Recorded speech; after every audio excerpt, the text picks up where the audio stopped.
that was. I'm I excited. drink to that one. I'm nervous and excited, and it's all coming together in one crazy concoction.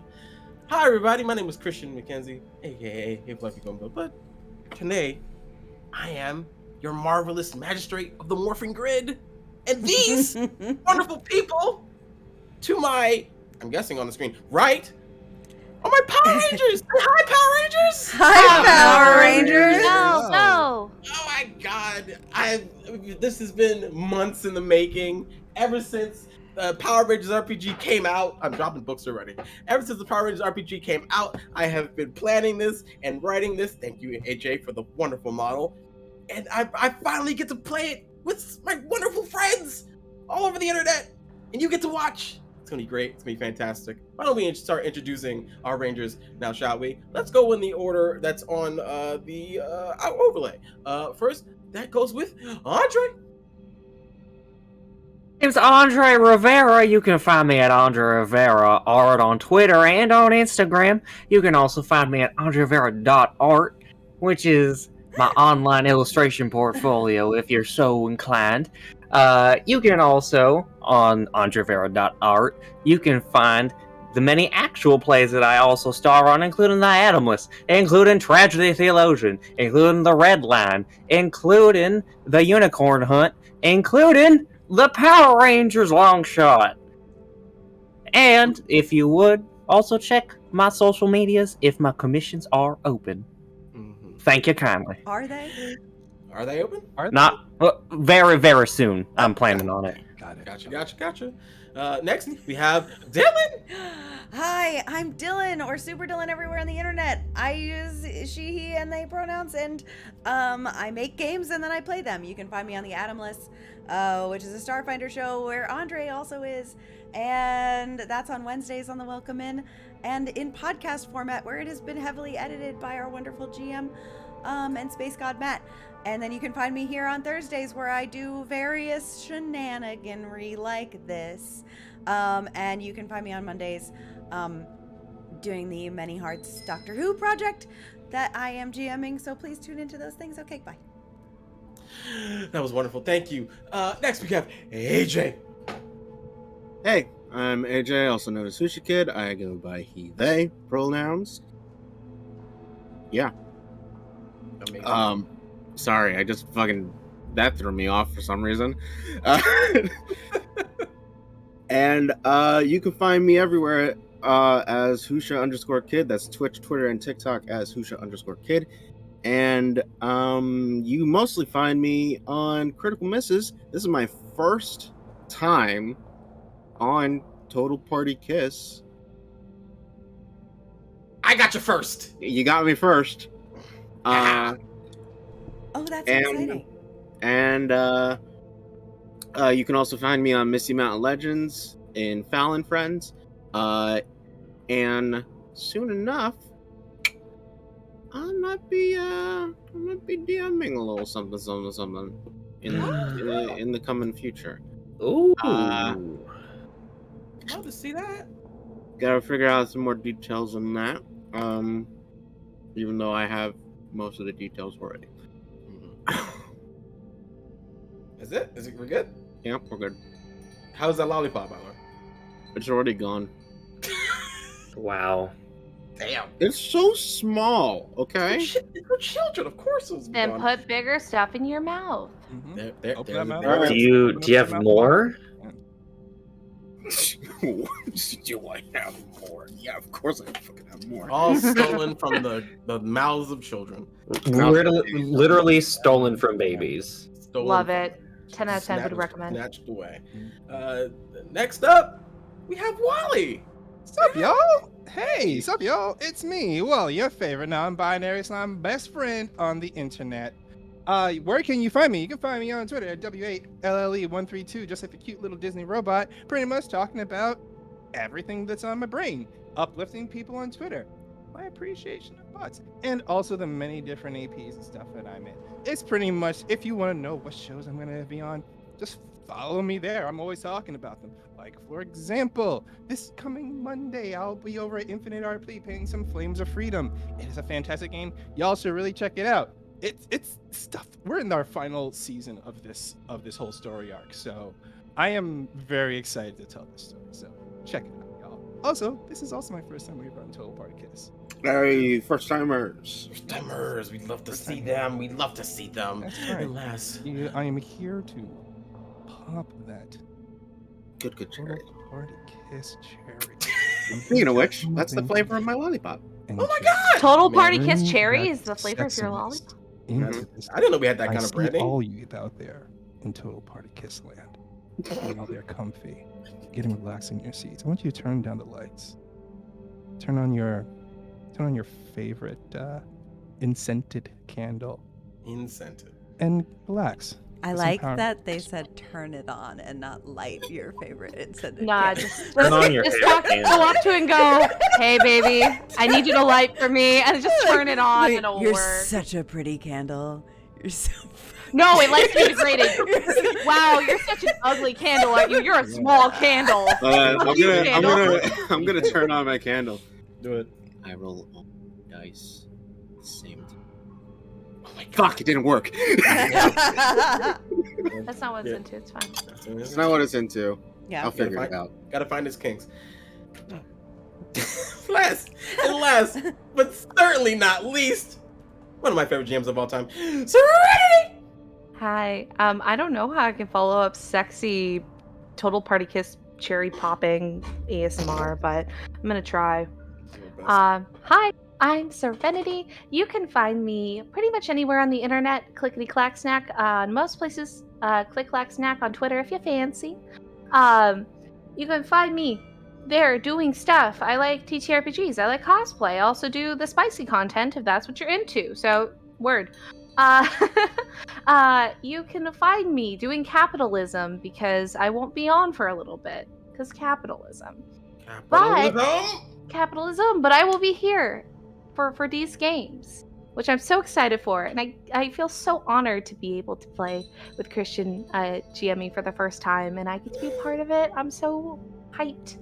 And you can find us at Gen Con because Total Party Kiss, most of us will be there, and Tragedy Theologian's going to be playing there, so we'll be there if you want to come around and say howdy doody.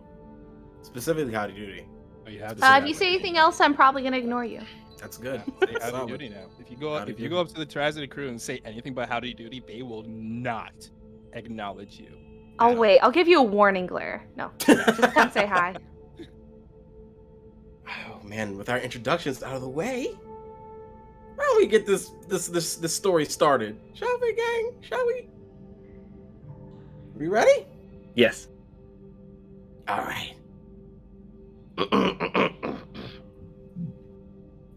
We start our story not with our rangers, no. We're not even starting on Earth, but on the cold yet majestic surface of the moon, where astronauts have discovered something only science fiction authors have written about. And if this was a shot in a TV show, we would see these two astronauts traveling across the moon's surface, talking amongst themselves, their excitement obvious as they're practically bouncing off of the moon's surface before a red gleaming light shines off of one of their helmets. They close in. One astronaut goes, "What do you think's inside this thing?" And the other one goes, "I don't know. It looks like a giant treasure chest, or maybe even like a space dumpster. Well, what are we waiting for? Let's try to open it up." And as these two astronauts touch this container, the final faded seal that was holding something inside cracks, and colored energies rocket from inside this thing, and they swirl around the now panicking astronauts, and they begin to flee without question, because of course you would. And as these lights begin to solidify, I can only describe these monsters as, let's say, Wizard of Oz creatures mixed with space aliens. Let's go with that, right? Shall we? And they're laughing with glee, like and laughing like lunatics, as if they haven't seen anything but the inside of that container for millennia, maybe. One goes, Rita, wake up! Wake up! We're free! We're free! As the last thing that comes out of this space dumpster, unlike Pandora's box, where hope for the planet was the last thing to come out. Instead,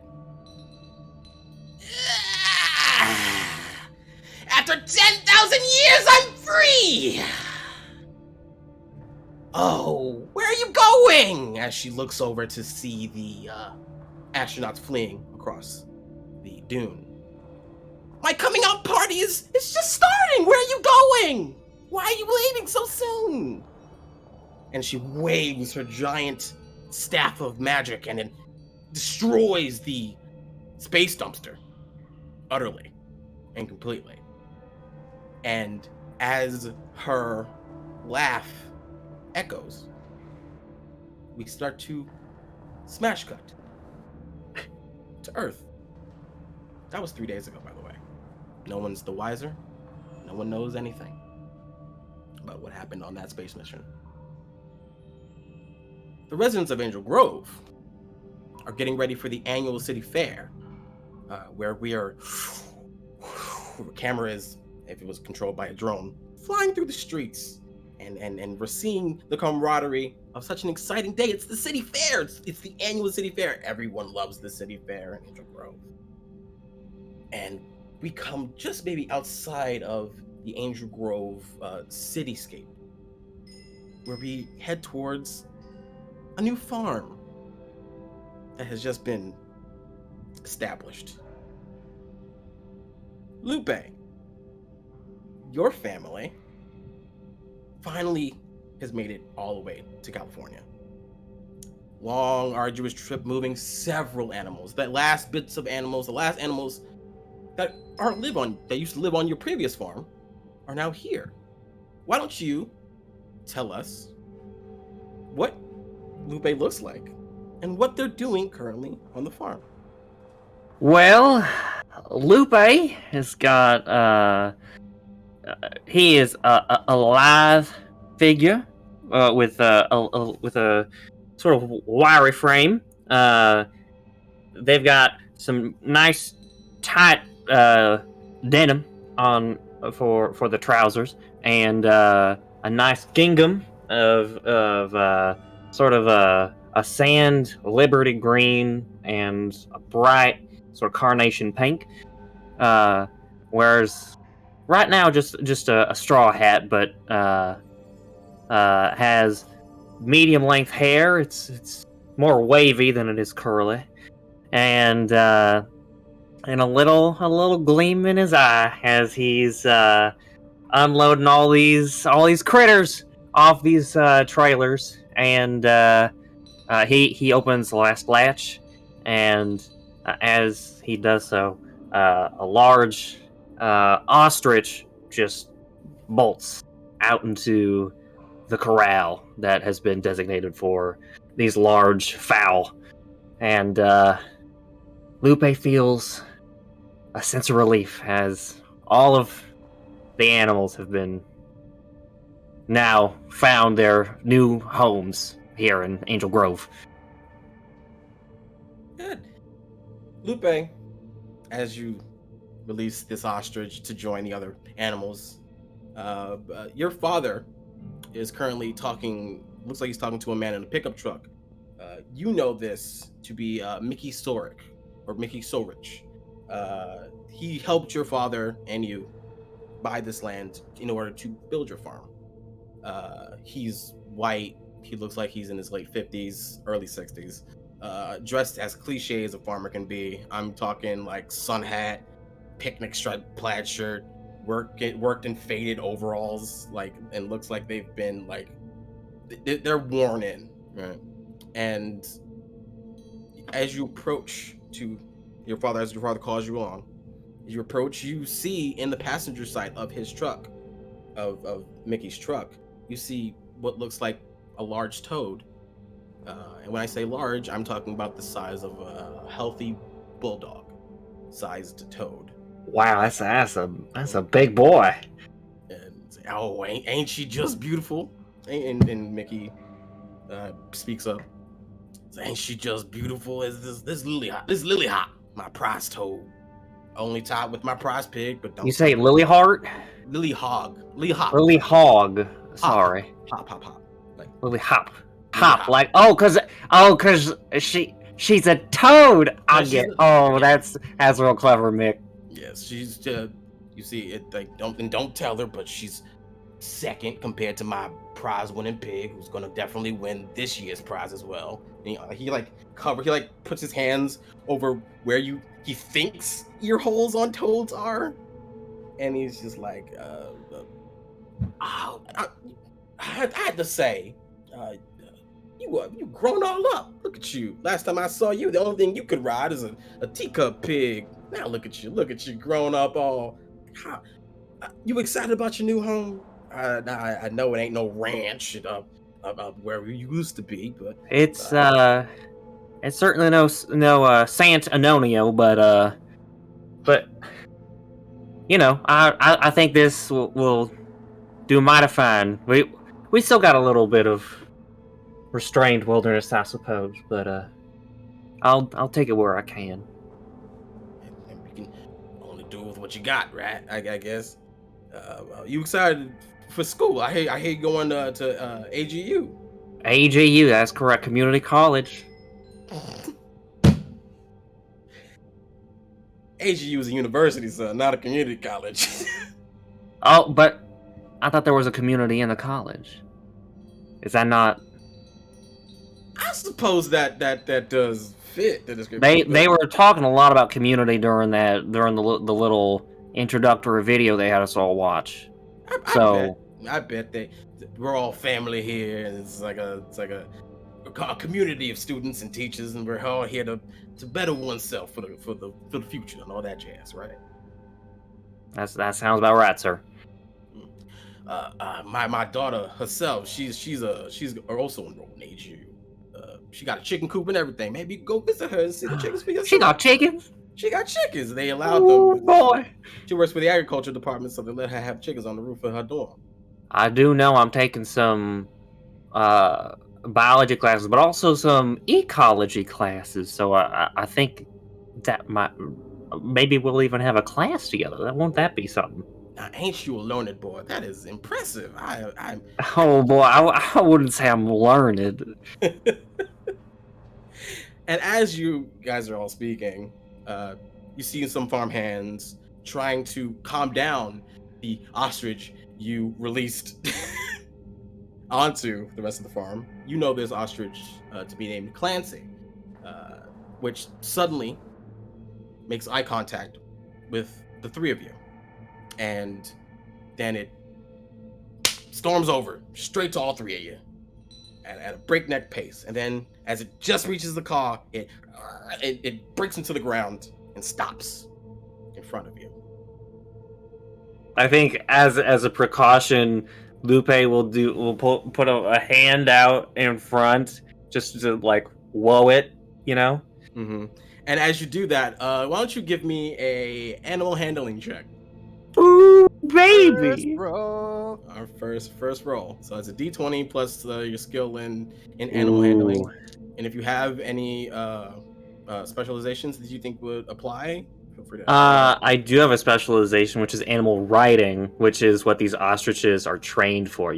They're riding ostriches. Right. Are you trying to ride it though in this moment? You're just trying to calm it down. No, I'm just trying to calm it down.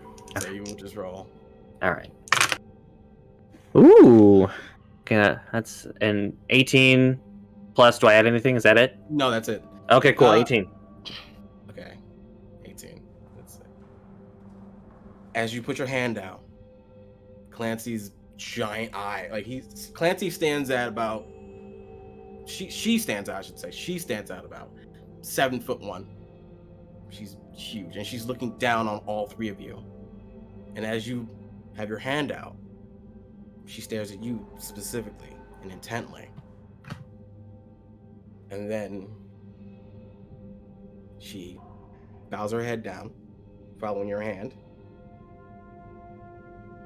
And she gives it a loving peck as the other handlers that work on your farm race up to you, and these handlers work a little bit more with Clancy, not on the riding side, but on the taking care of her side. And they're going, oh, I don't know how you do it, but I think Clancy definitely likes you. They're great judge character. It's just a blessing from the family line, I suppose.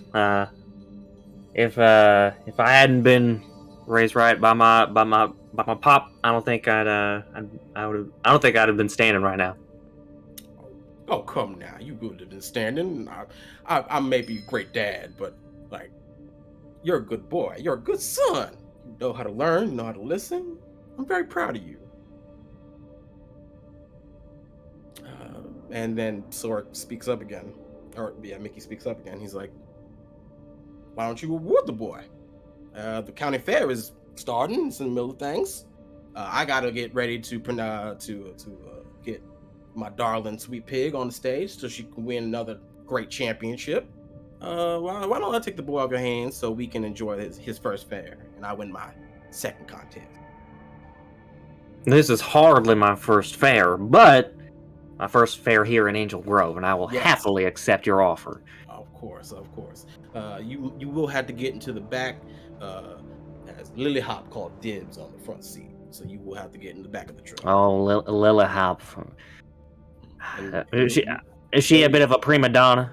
Lily Hop just like looks at you, like they're like eyes like do that whole thing where they blink and then you see the second eyelids, and they just look at you. No expression.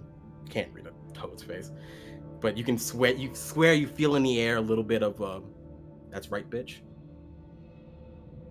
This is my seat. I respect you, Lily Hop. I'm not gonna fight you today. And you hop in the back. Mm-hmm. And as you drive off, the camera lifts off the ground, and we fly straight towards AGU. Speaking of AGU, we fly towards the dorms, and we meet our next young adult with attitude. Dylan, why don't you describe yourself, TJ? Why don't you describe what yourself and what your dorm room looks like and what you're currently doing? Okay, so TJ is sort of sheepish looking young white girl with sort of like dusty brown hair that it's in a shag cut. There is a ponytail. They have not found the courage to chop it off yet, but the day's coming. It's one all-night study session away from that braid just absolutely coming off. Little bit of a bookworm. In fact, right now I believe that she's probably nose deep in a textbook of some kind, with the computer up, also referencing some sort of relevant story, looking back and forth between the two pieces of information, jotting notes and highlighting. As you're doing that, and you're studying or researching your latest thing to study, you suddenly hear a ring, familiar Zoom call ring that you've come to know and love as your therapist or guidance counselor. Take a pick if you want. Therapist, guidance counselor. I wasn't sure. Therapist. Yeah. Therapist is calling you. Yeah.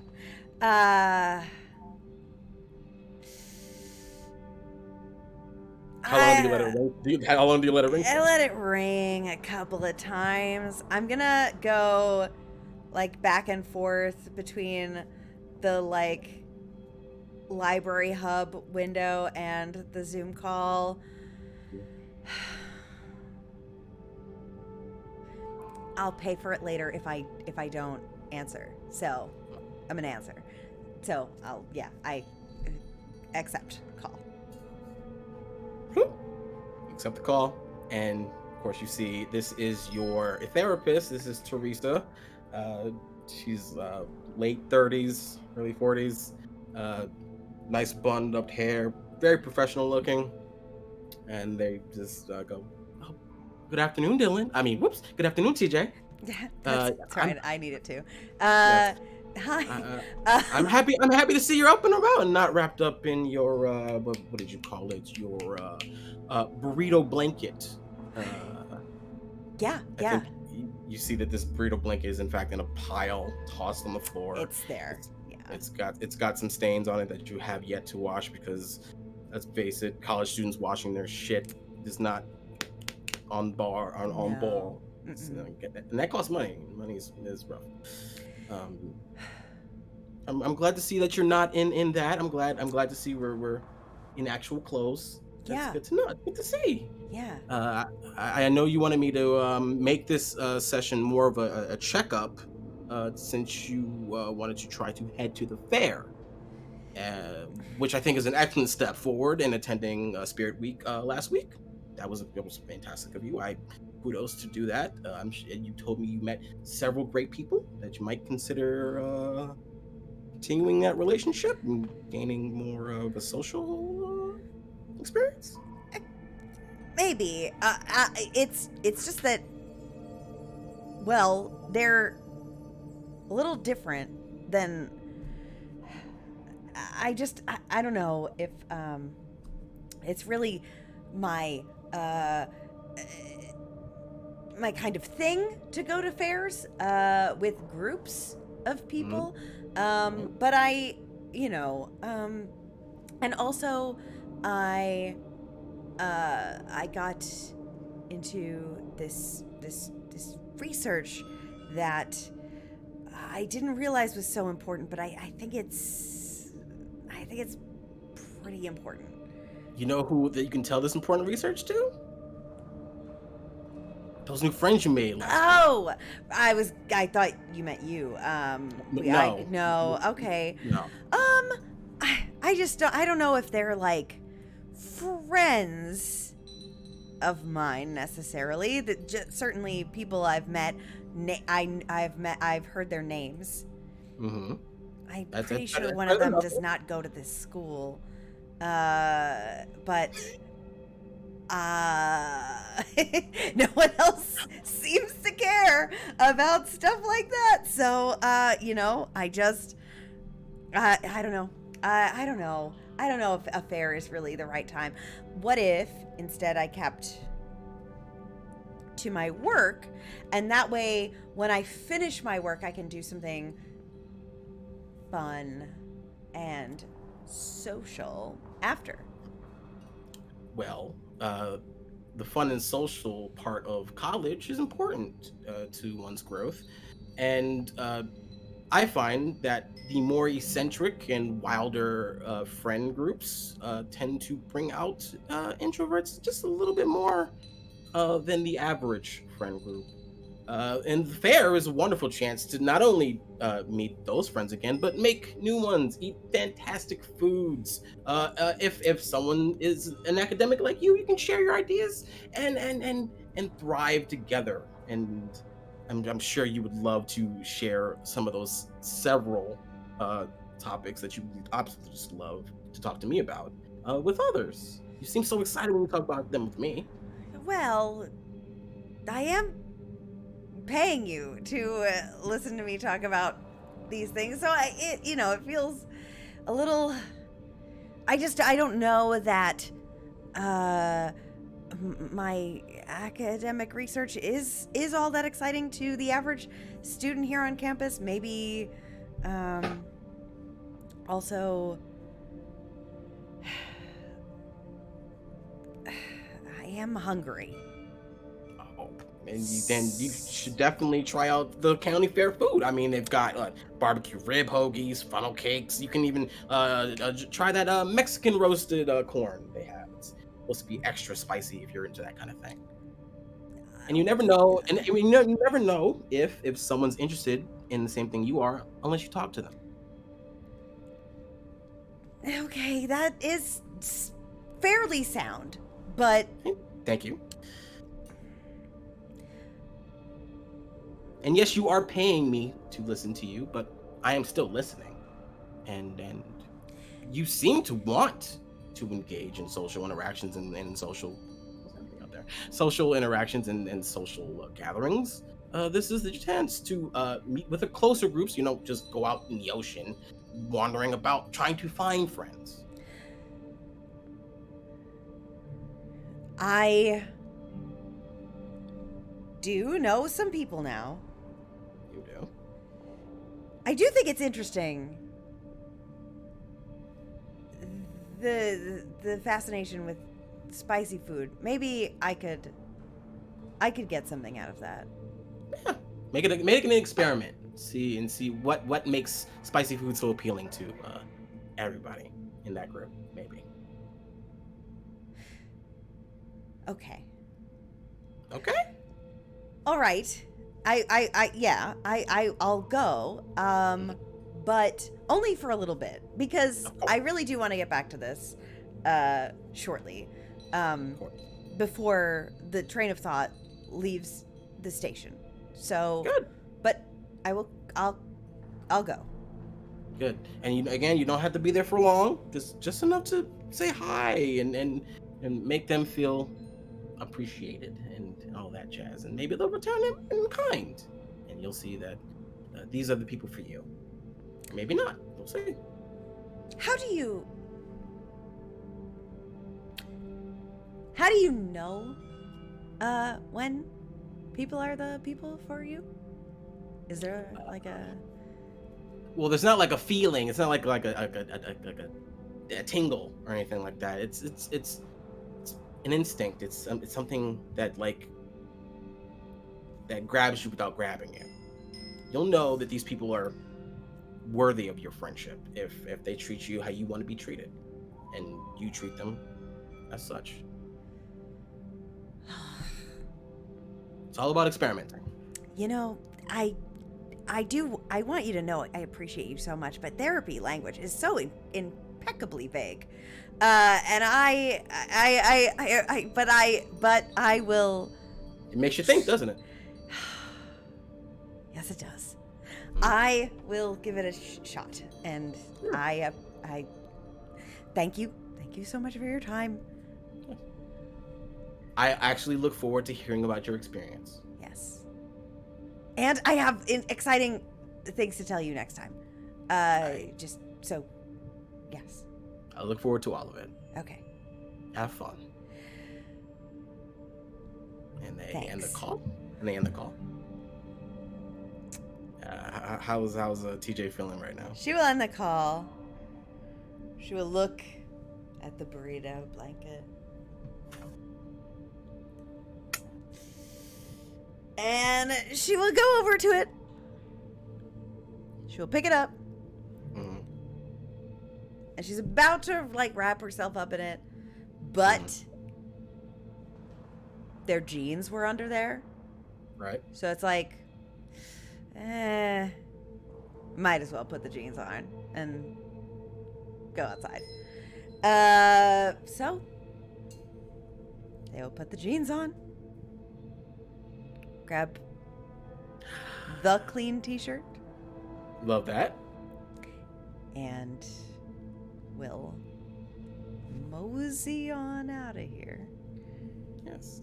And as you leave your dorm room, again, if this was a CB show, the camera would pan to one of the old college plates you borrowed from the cafeteria, because it's what I did. Shit, I fucking stole from my college cafeteria all the damn time. Plates are expensive. As we do a passing transition of some kind, as the plate is suddenly being used to serve customers at the county fair. The plate is covered in the fluffiest funnel cake you've ever seen before, and it's doused in powdered sugar so white it blinds you if you put it in the sun for too long. And someone's passing it over to a happy customer already trying to dig in as they pass the money over. Angel Grove City Fair is a cornucopia of flavors from all over the world, from your classic funnel cakes corn dogs, to things like kimchi or even deep fried peanut butter pickles, or that and the smells that shouldn't, yes, all but at the same time, smells that shouldn't mix well together are just an absolute paradise of smells here, and it can even make the soul salivate from a whiff. As we are traveling through this kitchen, Mele, why don't you describe your character to us and what they're currently helping to make in the kitchen? I'm sorry, Dylan's making dagger eyes at me. No, I'm not making dagger eyes. I have never wanted anything more than I've wanted what was it? A deep fried peanut butter pickle? Yep. I've never heard a combination of words so beautiful to me. I want that. If you want a list of the foods, I can give you the list, and you can choose which one you're working on currently. Okay, what's the foods? All right, so Not we've got. bad. All right, we've got the aforementioned BBQ rib hoagies. We got the Mexican roasted corn. We have funnel cake. We have chicken saute. We have double melted 3 cheese grilled cheese sandwiches. We have corn dogs, the aforementioned deep fried peanut butter pickles, caramel apples on sticks, big old honkin' turkey legs, kimchi, just cheese on a stick, haggis, kettle corn popcorn, and chili. I'm gonna go with the chicken saute. All right, give me a performance check. And if you have specializations, if you do need a reminder how specializations work. I do not have a specialization in this, but I do got a D4 in it. Oh, that's good. Yes. Oh, that is a 19 and a 2. Ooh, so 21. That's fantastic. Your food is phenomenal. Of course it is. Your chicken saute is on point. Spices on point. Chicken is looking marbled as fuck. You are doing fantastic, and you know it. You are in your element. This is a dance of culinary treasures, and you are the maestro as you are moving through this kitchen. Yeah. And you even see some of the chefs stopping to look at you as you're putting on the show, and even some of the customers are looking at you as you're putting on the show for them as you're making this food, and you get lost in the sauce, and as you describe to me what exactly you're doing. All right, so you rolled a 21, which is really impressive. So Mele, his friends call him Mel. He's wearing a black crop top. He got dark, kind of baggy sweatpants with yellow and blue sneakers that are like high tops, but like the high tops are like tall enough to be like almost to his knee. But they're sneakers. Right. Good old fashioned hood highs. Yeah, fashion hood highs. And he has on a yellow apron. And he has like a little yellow headband on top. So he's Hispanic, has green eyes, and he has short curly hair with frosted tips. Love that. Love them. So he is at this stove. He is masterfully like flipping over the chicken inside of a wok. Just doesn't even look, grabs a sauce, spins it, pours out the sauce, tosses it to his other hand, and like passes it to the person next to him who's not even paying attention, and just like, oh yeah, I needed that.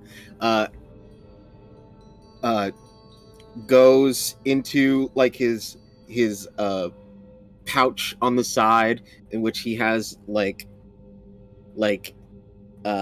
of like it would be equivalent to like a potion pouch, but it's a spice rack on his side, and he's just like popping it, putting in some spices. Lollipop fully in his mouth. Has not even moved an inch. And he's just like focusing really hard. Scoops some of the chicken onto the platter. Takes some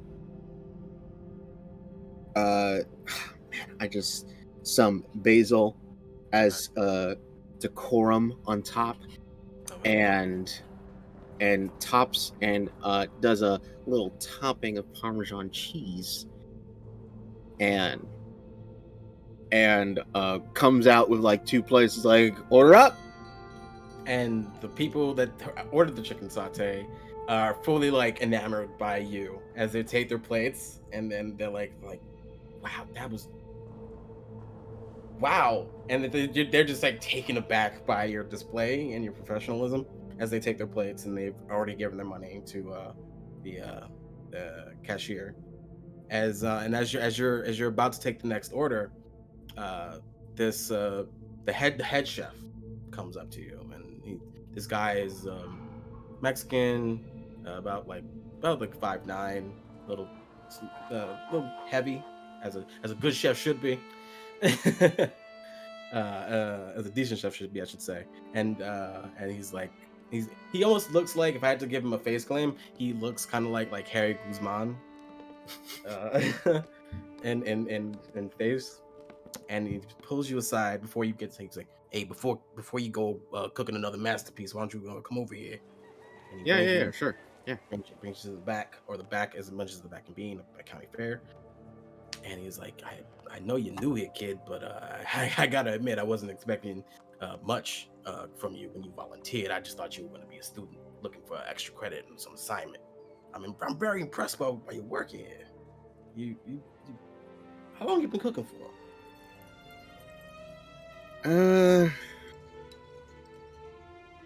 Couple years now. Been cooking for me and my little bro. Been cooking this kind of stuff for just you two? Yeah, I mean, I've been to worked in restaurants here and there, but just more of a extra cook and dishwasher. Is that why you volunteered to help cook us with this thing? I know there's a lot for a college student to start with. This is just a preview of the business, I like it.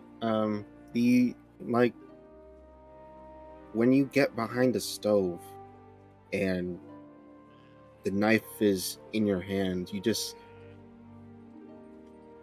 I just feel like I'm guided, Like I just know what to do, where the spices go, where the flavors go.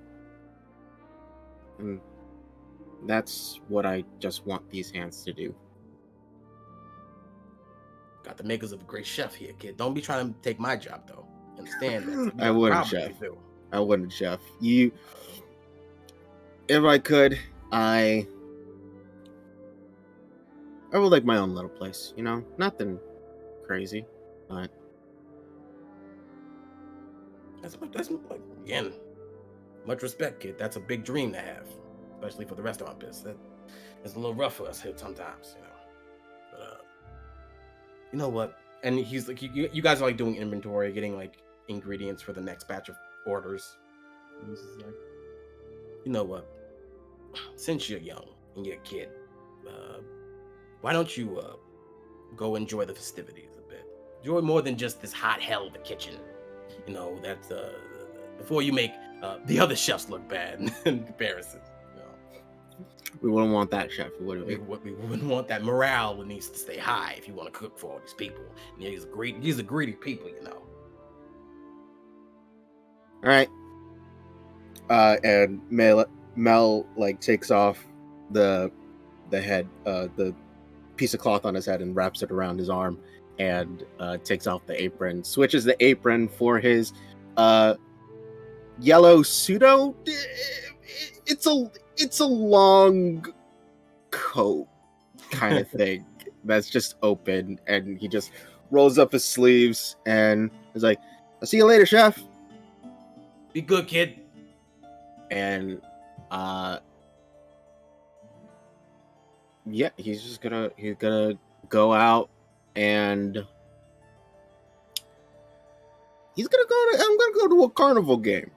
Go Carnival game. All right. Before you do that, as you go off into the carnival itself, camera moves again. Drone shot above the enormous, very diverse crowd of individuals, young, old, all races and creeds and colors, and we race straight towards what looks like a competition area, but not just any competition area, as we are heading towards what looks like an animal competition of sorts. And you first hear, "Hey, ladies and gentlemen, I never thought I'd hear a cow move the national anthem a day in my life. But by golly, you heard it here first, folks. And if that don't win first prize, I don't know what. Wouldn't you agree, Frankie?" And Frankie, why don't you describe what your character looks like for the good folks, and as to why, as you've been assigned, as you were looking for extra credit assignments to do for college, why don't you, and you've been given the co-commentator for this year of bevies of county fair farm related competitions. Why don't we get a description from you? Yeah, so you see walking up, you see a young woman who is she's built like a brick house. She is moderately broad, little chunky, but you know there's muscle under that. Short, just thick blonde hair that's this dirty honey color. Her skin is just tanned from the sun. You can tell she sits too much into it. Large freckles all over her cheeks that are always this rosy without any blush. You see her wearing something that looks a little bit more staged than what she would normally wear. A button-up with a little pink bow. You see her in a button-up vest, a cute little pink skirt, and she's wearing maybe a little bit more lax than everyone else, but like a pair of like white tall tube socks with a little bit more like leg warmers, and sneakers. Her eyes are this glittering just blue. You can like she looks like it would take something large to just make her mood go down. There's always a smile on her cheeks. And before I have her respond, can I have you tell me again what they said? Because I was stopped by her hooey and I was enthralled. So can you repeat that one more time? You want the hooey as well, or do you want? Oh no, I won't be able to listen. I just want to know what they asked me. Okay, there you go. They said, "Ladies and gentlemen, I never thought I would hear a cow move the national anthem a day in my life, but by golly, you heard it here first, folks. And if they don't win first prize, I don't know what. Wouldn't you agree, Frank?" And then she has a little matching cowboy hat. She goes, "Hooray! I definitely agree with you. I was so moved by that touch and scene, but we got plenty of different people coming out here with great animals, great talent, great competition, and honestly, I don't want to choose yet." You gotta stay impartial for the people as commentators. I respect that. You are new to the co-commentary game. Why don't you tell us where you come from? I hear that lovely southern drawl of yours, and I'm curious to know more about our lovely co-commentator. Oh, well, I come from the little area in Louisiana, Zilks, Louisiana, that's right in the corner of Texas and Alabama, so I'm a little bit of everything, honey. I'd love to hear that. But I moved here, wanted to start on my own, so I just do a little bit of everything here in school, and I want to help people, and that is my end goal, so I am here, and I'm excited to just be with everyone. And you see her just do this big wave and try to like rustle up the crowd, just get them excited. And the crowd does get rustled up, and then you see some of the animals like buckle because of all the loud noises suddenly. And it's a bevy of creatures. It's pigs, it's cows, it's sheep. They're and on the sheep specifically, they're like painted. Like the wool is painted like some are like painted like Starry Night. Others have like graffiti on them, like Basquiat's. And it's some like these are all animals presented for competitions of some kind. And he's like, oh, and your commentator, this is Zeke. He's late 20s. He's also from AGU. It's how you got this cool competition in the first place. He recommended you, saw your southern charm as you came in to volunteer, and he's like, any special performing talents of your own that you've got from from Louisiana? Well, shoot, I mean, I can make a real good peach cobbler, that's for damn sure. Oh. You can see me all over. I help run the pep rallies. I'm all over in festivals, parades. You can see a little bit of me everywhere. If you go to all the pep rallies and you go to all the games, you can see me. I'm a cheerleader.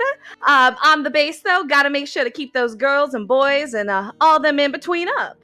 So, a little bit of everything. I'm also class president of the junior class, and oh, there's so many things. I'm just gonna leave it at that for you. A master of many, folks. And then you hear people cheering, and like, so a lot of people know you. You're known enough as you volunteer for so many community events and projects. And you see Zeke go, while the judges are picking our prize cow, why don't we take a break so several of our lovely audience can enjoy the carnival and enjoy some carnival games. That includes the two of us, because I'm in a hankering for some spicy corn, and I could eat rows of it, and I just need some. Wouldn't you agree there, Missy? I mean, everyone. I'm gonna be far too busy, but everyone eat an elephant ear for me, please. Lovely. And we're just gonna take a 30-minute break as the Angel Grove Fair swine showing competition, aka the Hogathon, will be on in 30 minutes. Pigs from all over the state are coming here to be the top champ pig, and it's gonna be great competition. I can see it already. And cut the microphones as people cheer, and you and Zeke stand up from your positions. Whew. It is a hot day for competition, and a hot day also, indeed, isn't it? Do you need a water? And you see she pulls out her bag, and you see as she opens it, there are bottles of water, there are snacks, there are towels, literally anything you could want in there. A first aid kit, and she pulls out a bottle of water. Aren't you resourceful? You are just full of surprises, ain't you? And he takes the water and he just like, oh, that was so in character. Thank you. I needed that. Thank you for that. That's right. I appreciate you.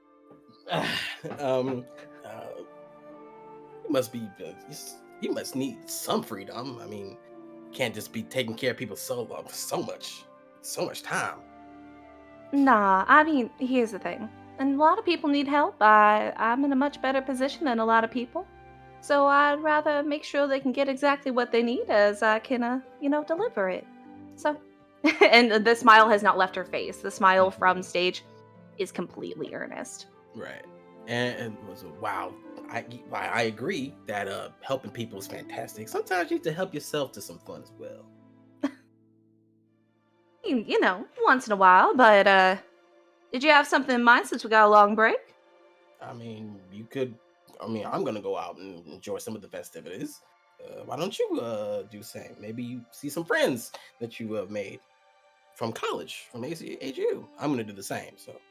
I mean, if anyone's here, but I'll go take a look, see, and I might as well check on the sorority table while I'm out there and make sure everyone's doing okay, and see if the sign-ups are going well and all of that. So yeah, might as well go, right? Yes, have fun. Have fun, Frankie. Have fun for yourself, not just us. Remember. Oh, don't worry. I'm gonna have a super time, so don't you even worry about it. Such a ray of sunshine. And he leaves. And do you go off to do what you wanted to do for the carnival? And as you do that, we lift from you to the outside, the outskirts of the carnival, where Glen, you know why you're here at the city fair. It's because your rival is here. Your former partner in crime, the person who suddenly gave up on the old life of martial arts to pursue a new path, the art of cooking. And you know that individual is working here. You saw them pick up that volunteer sheet and sign up to be a chef for this event. And as you're looking at the camaraderie of the fair and the sounds of music are echoing in your ears, it all starts to fade away. And suddenly, as we're doing a flashback, you're standing in the Flying Eagle School, the dojo where you and Mele trained for years to hone your craft. And you were standing with Obisi, your sensei, as you are currently sparring with them. And you hear Obisi go, "So you saw Mele? How long has it been since you've seen them?"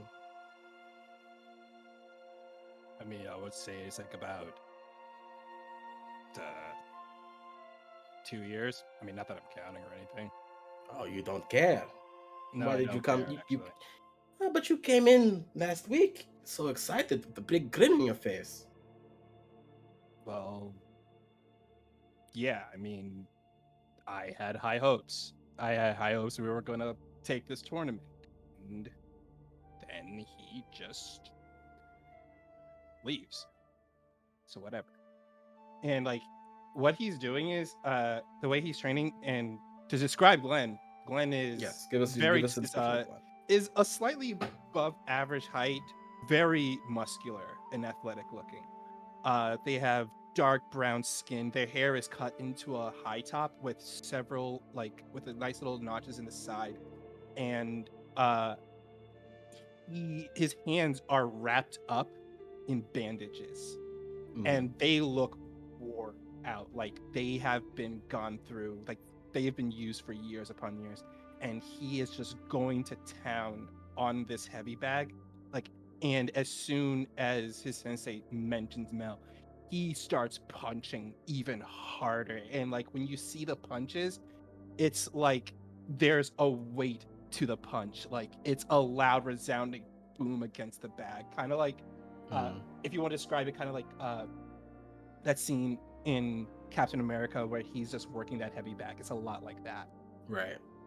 And you see Obisi is next to this heavy bag and just watching you, and they have a smile on their face. And she goes,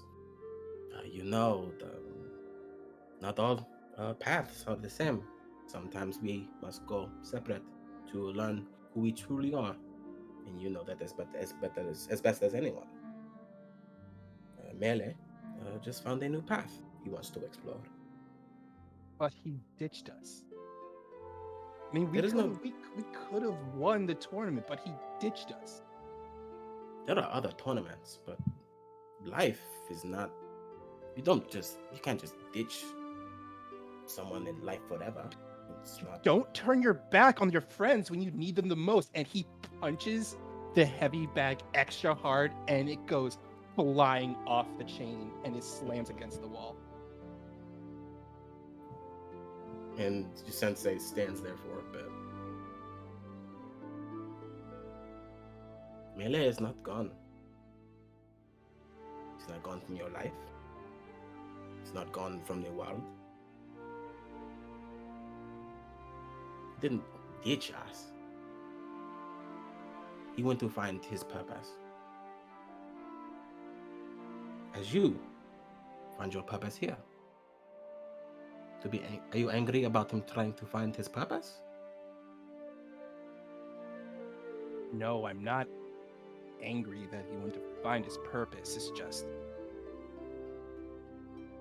And at that point, he kind of glares at the bag for a second, and he like clenches his fist. He's like,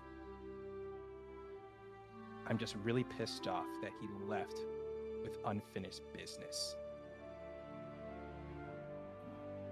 And then he looks over at the teacher. And he says, he's gonna be at that festival, right? I assume if he's going to, believe he was cooking, correct?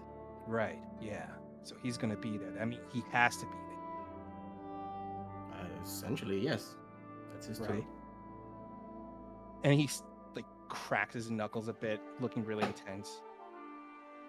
Yeah, so if I show up there, challenge him, he'll have to fight me. Because he'll have no place to go, because he's stuck behind the counter cooking. Got it.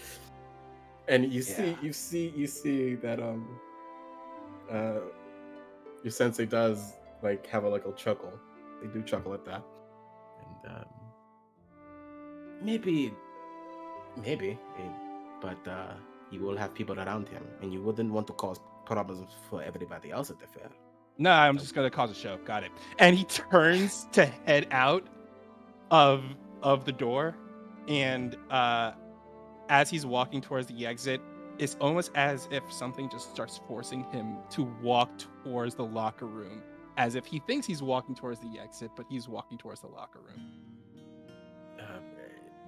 That's a good idea. I wouldn't go to him sweaty. I would go to him. Oh, right, yeah, gonna go shower up first, and he goes right into the shower. And as you go into the showers, we fade back to where we are now, and we are I think the entrance. And like right when the flashback ends, like you see Glen like looking down like the alleyway of like the crowd and din of people, and it's like speed lights are zooming down past all these people, and it just locks right onto Mel, and he's like, yeah, and he grabs like the festival like a poster that has Mel's like booth on and rips it off the wall and stalks inside of the fair. Mel, why don't you Great. give me a alertness check? Do I have that? I do have. Do you have it? Okay. And you're not trying to sneak? You're not trying to sneak to. I'm just walking. I am walking. Okay, but here's the thing. Gotcha. I am walking in a direct line towards Mel. Right. That was my intent, was to walk in a direct line towards Mel. I saw him straight down the line, and I was going to walk in a direct line towards Mel. I am now walking to where the farm area is at. All right, give me all right, you give me an athletics check, and then you give me an alertness check. 11. To see how strong your gait is to get past people and bump into people and get them out of your way. I got an 11. I got a 15. Okay, so you suddenly you feel something, Mele. You feel something. You feel like a disturbance, almost, as you hear behind you a commotion. As people are going, "Hey, watch it! Hey, ah! Almost made me drop my phone cake," and other assortments of lines of displeasure. As you see a familiar face that you haven't seen since last week at the orientation, coming straight towards you. He's already bearing off towards the farm. He's already You see him walking directly towards you, and then bam, just cuts right, and is walking right towards the farm area. Yeah, it's almost as if he blinks, and in that blink he lost you, so he lost himself, and he turned towards the farm area. Do you go after him? No.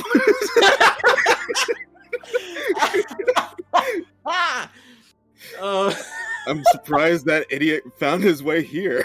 Oh, much respect. Well, what do? You going to go for the Carnival Games? Yeah, so you see him. I see. You turn stage right, so it's basically the whole thing of like,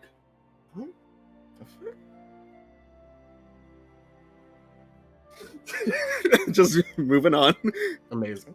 Why doesn't everybody else give me an alertness check as well? Yes, you too. As all right. Damn. I'm Alertness. Alertness. And if you don't have it, Remember, that's rolling a d20 with disadvantage. And by don't have it, you mean No don't bubbles even filled. have it. No No- bubbles. All no right. bubbles filled. If Well- there's no bubbles filled in it, What happens when you got a bubble in it? then you roll with that die.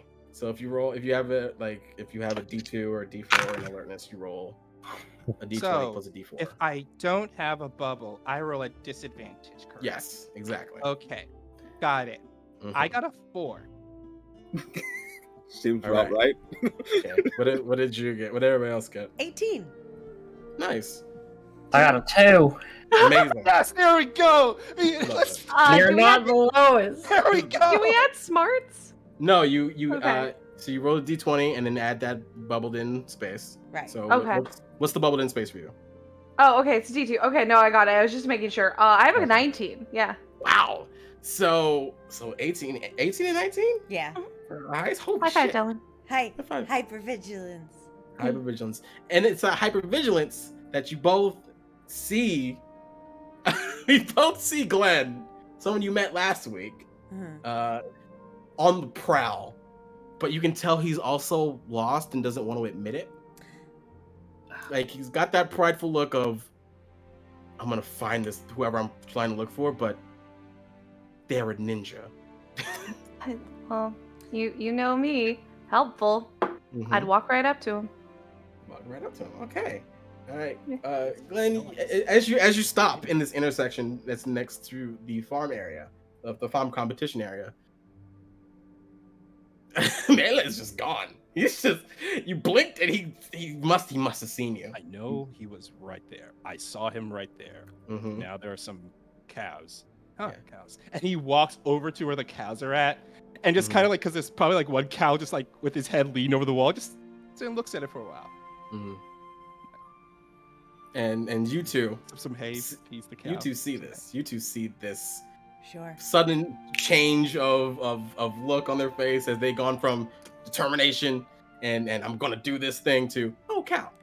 That's cow. I am going to probably get there just after Frankie does, because I am gathering a charcuterie board of the different spicy foods that are available at this carnival. Because I'm taking this very seriously. I am going to see what the appeal is and what's good. So once I have that all settled, I will go over. Right.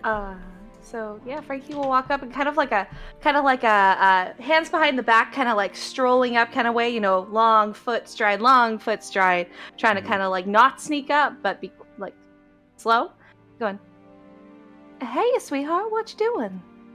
Oh, hey, Frankie. It's Frankie, right? Mhm. Yeah, Frankie. Hey, Frankie. Found a cow, and he's like feeding the cow. I just got lost.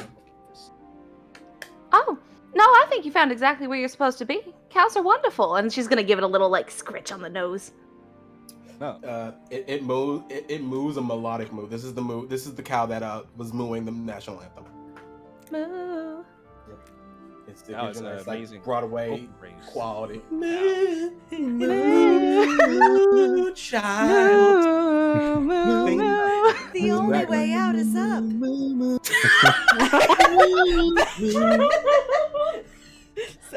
Sorry. It's all good. No need to apologize. I love it. Love it. What are you talking about? Sorry. Get out of here. So, what were you looking for? I was looking for the stupid cook, Mel. I have some unfinished business with him. Oh, well, I do too, because I am starving. And then she puts her arm, like, in the nook of his and goes, "Come on, let's go find him." What? Oh, yeah, okay. And he just like goes with it. He like just does not like question it. He just goes with it. Like with her arm around, just goes with it. As you like hook your arm around them and like turn around, like that's where TJ is like standing with this like awkward tray of assorted foods. And it's just like, "Hi, do you want to test a theory? Hi." Hi. With Sorry, this food. I gathered all the spicier foods from the fair. I'm trying to test my theory that there's like a biological function that's like releasing like endorphins when you eat spicy food. Because why else would we eat something that's statistically painful for enjoyment purposes? If there's not like some sort of biological feedback reward for doing so. And so I that's why I came to the fair today. So your science is if I eat a spicy food, will I be happy? Yeah. Alright, and he takes something that's really spicy off the plate and just eats it. The spiciest thing that's on the menu for the carnival is the corn, as I mentioned, the Mexican. What is it? Give me a second. I can find it. It's nothing. Oh my God! Scroll, please scroll. So you know what's fun? TJ and Frankie have never canonically met. This is great. Yeah, that's right. Oh, this is That's good. very true. This is very true. She, as soon as you put it in your mouth, she like grabs your wrist and is like timing your heart rate. And yeah, Frankie's just gonna look and lean over and just go, "Oh, that's a great theory. I'm Frankie, by the way." And then one arm hooked, wrap around to give a handshake. Oh, like pulse. Yeah. Okay. Hi. So we're in this entanglement of like, yeah. And Glen didn't even want to be in any of it, but here we are. No, I'm in the midst of it. Like, even though he's saying, he's like, I'm got. You're food, eating this ear of spicy corn right now. You're like eating corn. I'm like, this is really spicy eating corn. Yeah. Are you eating it like it's a? Please eat just from the top. Are you eating it like a carrot? Like a carrot? Like a corn dog? He's 100% eating it like a corn dog. Are you chewing through the entire thing, or is he's going like this? He bites down on it, and he pulls away. You see, it's like emptiness. Like you see where the cob is left behind, and he just like Obviously, ideally, I would love to test your cortisol levels, but I don't have that kind of equipment. So I'm just going off of like basic heart rate, temperature things, and frankly, I think this is a good first sign. It looks like this is proving useful. Hi, Frankie. You said I'm TJ. Oh, very nice to meet you. I'm all over, so if you see me running around, that's probably why. But I'm very interested to know what goes on with this and how that goes. I do love science myself, so I would love to hear what you come to with a conclusion. Take that too. Do you wanna try something on the? I will. I'm not great with spicy food, but eeny, meeny, miny, and then just pick something. So just pick something random. Roll me a d20. A 10. You pick up the kimchi. You have like a kimchi like bowl. Do you have a fork? Well, they kind of didn't have anything like that available. It was just sort of like eat it. Yeah. You do see people like with their kimchi like petri dishes. Yeah. Fully just like handing it and going. Yeah, I feel like they didn't plan well for that, but that's fine. Arm hook still. That's what's holding the kimchi, and she's like, "C'est la vie?" And then she eats it, and then as she's chewing, she offers some to put on top of the corn for Glen. He takes it and puts it on top of the corn, and it's like, switches to Frankie's arm. Oh, hold on a okay. second here. He takes the kimchi, puts it on top, and then looks around, takes a glob of wasabi, and spreads it on. Horseradish. And he adds a horseradish on top of it. And then he takes a bite.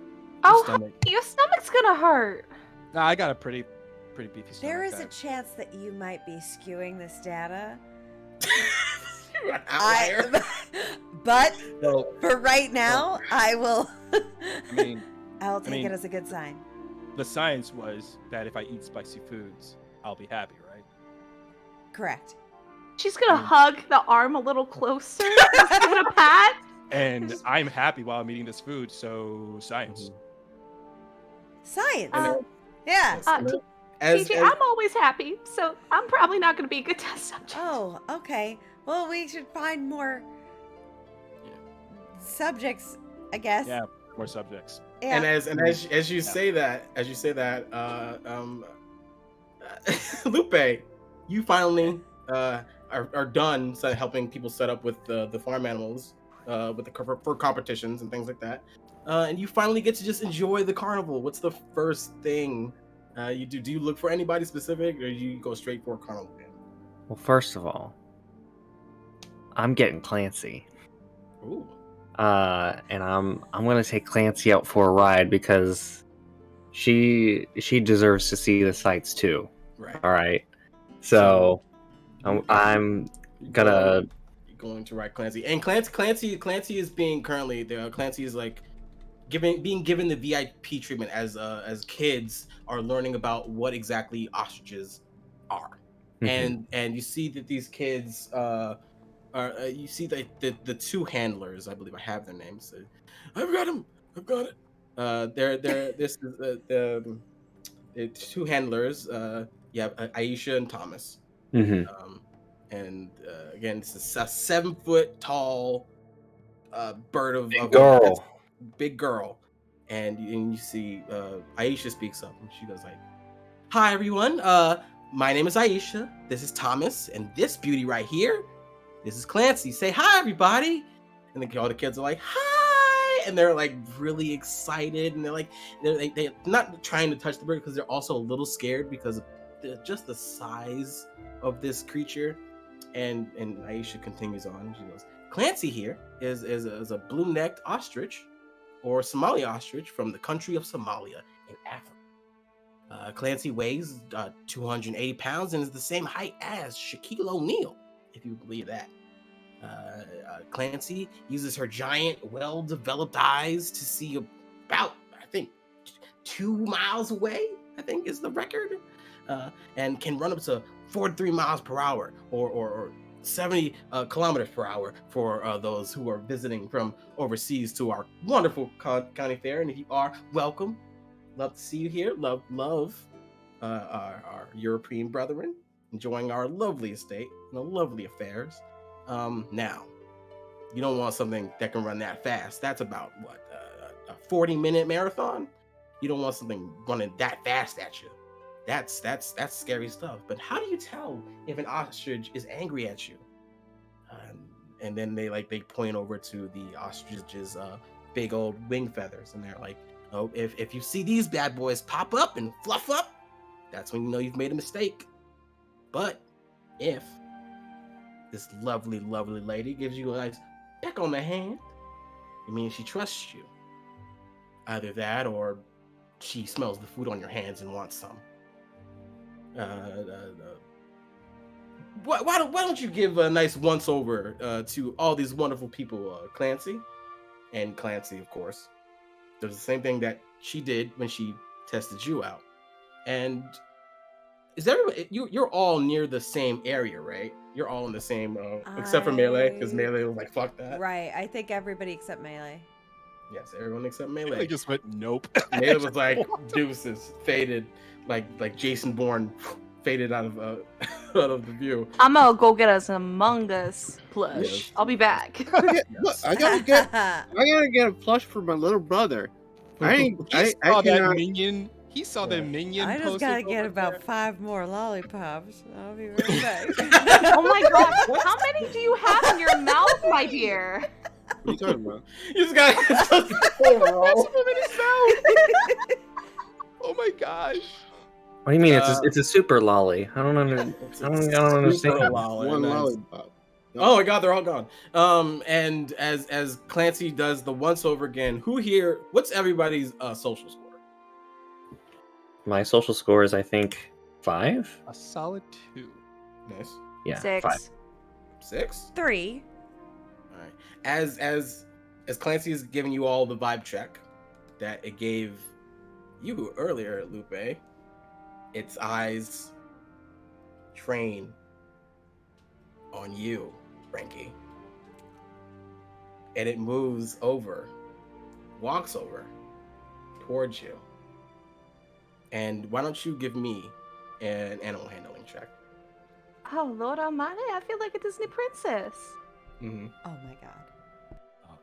Oh, God. Oh, God. This is very high. 19. Ooh, good. Gives you. It's silent.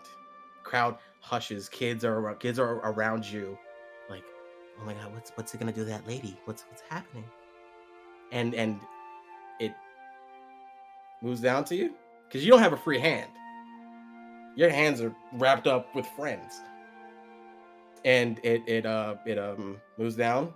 Its head swivel right in front of you, and it just ding, pecks you around the nose.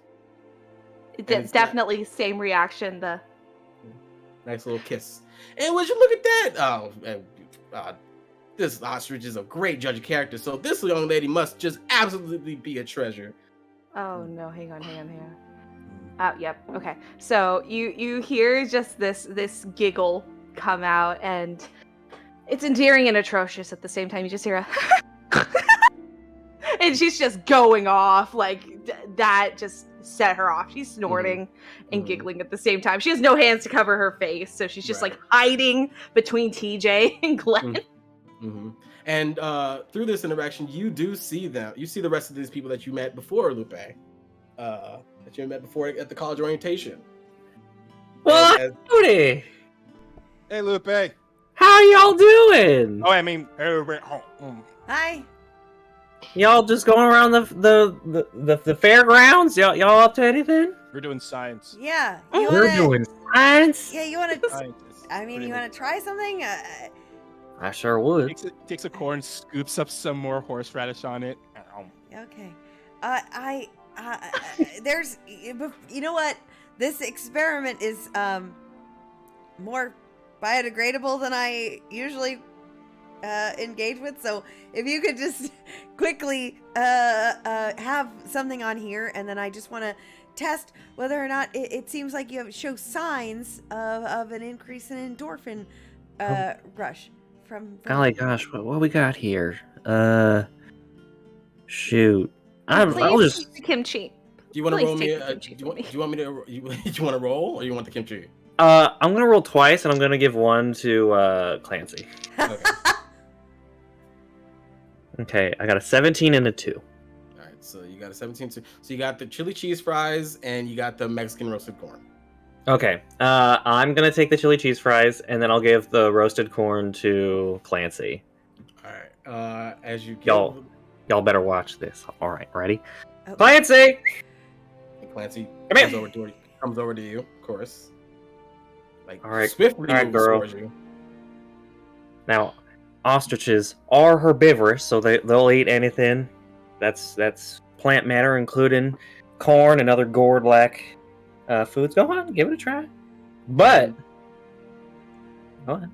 And you see Clancy swiftly move. They trust you, so they swiftly move in, and then peck at it once, Ah! peck at it twice, and then just go for it. Oh, okay. Now you see, the thing about birds is that they can't taste spice. It's the main chemical in spicy things called capsaicin. It doesn't work on birds. It's only for mammals. So she can just eat this all right up, and then he pulls it out, and it's just an empty cob. It's clean. It's like when watching a cartoon and the bone, like the meat goes in and just the bone comes out. It's fully what the corn cob looks like now. Well, It's just fully bare, no traces left. So, I, however, will be enjoying these fries. great. That is helpful. The bird looks happy. The bird- It sounds like a science to me. Yeah, it's hard to gauge. You see the bird, despite not being able to taste spice, you do see it smacking its beak like mem. Well, I thought, it's not helpful data, but I am glad that the bird is happy. And she will monitor your vitals if you allow her to as you eat these. Certainly. This is a little more intimate than I thought for a second meeting, but Well, it's not. There's just, this is purely scientific. It's just, I'm just gonna. oh sure, Yeah. science. Mhm. Is there a... It is. I mean, I tested Frankie here and also Glen as well. It's science. I mean, Anyway, I'm enjoying it. We're doing so much science. It seems like my theory is moderately correct. I will have to account for birds, and next time, but we will. Only? You do not have to account for birds. Well, I just wanted to feed Clancy something because I knew she could take it. well, she So. did participate. I actually have a question. Ethically, well, okay. What's your question? Do we have to keep eating this food because there's a whole lot of other food here that I really want to eat? No, you and can. You've just already wanna be participated. You can eat whatever you like. Oh, we got Oh, sunshine. We gotta go find Mel. and as soon as you say you can go find whatever you want to eat, he starts walking towards like a barbecue area where it's just meat being rotated on a spit. And he's just bringing you Walking all right with him because yeah, you're all Frankie's interlocked. gone. Yeah, because you're all interlocked, you're just being brought with him. And as you're being dragged along, we're gonna take our break. Yeah. Break. Yay! Yes. All right. We will see you in what 10? 10 minutes. 10 Good. minutes. We will be back in 10 minutes. Take a stretch. And I'll be back, Power Rangers. Oh, bye. Yeah. Aw.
And we're back. We're returned for the second part of episode 1, Day of the Carnival. And we're gonna be playing some carnival games now with our boy Mele, because he's the only one who didn't want to participate in the fun of, Whoa! of Glen. Hold up. Anyway, what's Is there is there any driving based car? No, there are bumper cars, but it's not a competition. It should be. It should be. It can be. It can be. Look, anything can be competitive if you put your mind to it. That's very true. But there are a series of carnival games that go with strength, with agility, and with smarts. I'm gonna do the strength one. We're gonna do the strength one. Okay. Yeah. As you go to turn away to get away from Glen. It wasn't even getting away. Glen just went a different way, and I was like, "This whatever." Yeah, Glen technically went away from you. You didn't. Yeah. You stood there, and he blinked and turned while blinking. So We can't blame me for this. Is what I was doing. You can't. But as you're moving on from that miss, you hear come one, come all, yes. Test your strength. Have lift this mighty hammer and smash it on the ground to raise the bell and ding it for prize. As you turn to see just the most shiny, bald, greased up weightlifter, like of all Fully time. like Bronzord. Bronzord would make Conan the Barbarian jealous. He's got the trap, like the traps, the one strap on of the leotard, and he's like, yes, come and show your strength. And you see someone trying to lift the hammer, and I'm gonna roll this time. I'm gonna roll with special new dice that I got specifically for this. You gonna crack that puppy Wait, open? you didn't get it out of the box? No, I did it for this purpose only. Cracked open. Oh god, this is an Live. unboxing video! It's been hundreds of years. You need to post that. Imagine if all the colors escaped and Yeah. Oh no! A tiny little Rita pops out of the casing. Oh lord. Oh my god. You need better graphics for that. Mhm. For 3 to 5 business days, I've been freed. It conquer your wallet. And you're like, oh man, consumerism, the worst. And we're gonna roll, and we're gonna see how good this person does. First roll with this new D20. Let's see. They don't do great. Let's see. Where's my chart at? There it is. They go.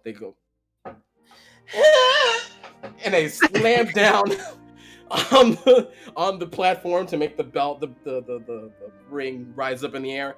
It only gets to about halfway before the strong man goes, "Oh, sorry, no, not strong enough. Better luck next time, comrade." And he's like, "Come on, test your strength." And he just does the whole spiel again. And he sees you eyeing the competition as you're stroking your beard as you're like, He goes, "Would you like a chance, brother?" And he rushes up towards you, and he squeezes your arms. And he's like squeezing them. He's like, "Yes, this will do nicely. Yes, come." And he drags you over, and he hands you the hammer, and it's a carnival hammer. But as you pick it up, as he puts it in your hand, there's a sudden drop. As this hammer is much heavier than it actually looks. And he's like, all you have to do is all the weight in the world, all the weight you can muster. Slam! Ding. Prize. Simple, yes? Yeah, simple. And so why don't you give me let's see. Give me an What's athletics or might? I'm gonna go with athletics. Go ahead. And so, I And give me- think give me the best description you got. Mele is holding the hammer in his hands, and he gets a little bit of a flashback of just training at the dojo, and that's not the first bag that Glen has broken off the chains, but Mele has broken a few bags himself, and he knows that yes, while someone with upper body strength can swing a hammer pretty well, Right. a lot of power comes from the legs. Right. And that's Mele's specialty. Okay. So Mele is going to go to where the little platform is. Mm-hmm. Hold back. Just kind of lift. He kind of lift one leg straight up, split into the air. And with the momentum of his leg coming down, just very fast, very hard, coming down and using all that momentum to bring the hammer down as well. Nice. What do you roll? What's your athletics? I have a D4. You have a D4. Make that a D6. That's very good. As you get one upshift for your wonderful description of how you try to dominate this pad with the hammer.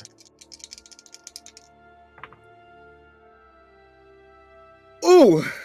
Ooh! What happened? That's a 20 and Ooh. a 6. Ooh. Oh, shit! Oh, I'm sorry. Oh, That's critical hit on this head. Ooh. Love it. Oh, You love to see it. You love to see it. So, this is a natural 20. So I'm gonna give this a little bit of flair. Give me that flair. Unless you would like to give me some flair. No, give me that flair. I need Okay. to hear that Alright. flair. So, as you bring that mallet down, whew, it crashes with the pad, and the puck shoots up, and not only slams into the bell loud enough so that it gets like a crowd of attention, but it also makes the bell fly off into the air, and not like a Team Rocket explosion, but relatively close. As you see the bell fly off into the distance to be someone else's problem, and you hear, "Yes! We have winner! Yes, we have winner! A very good, very strong cheer for them, yes!" And he, like, the guy comes up to you and he gives you a bear hug. Yeah. And he, like, it's close to getting pile drive by Zangief, let's be fair. And Yeah. he's like grabs you and spins you and twirls you and says, "Yes! Very good! So strong! Oh, I knew you could do it! Yes, comrade, yes!" And he's very excited as he's like, he's been waiting for this all day. Mele just, like, after he puts him down, Mele is just like, it's nothing. Oh, you're a very impressive man. Yes, you are.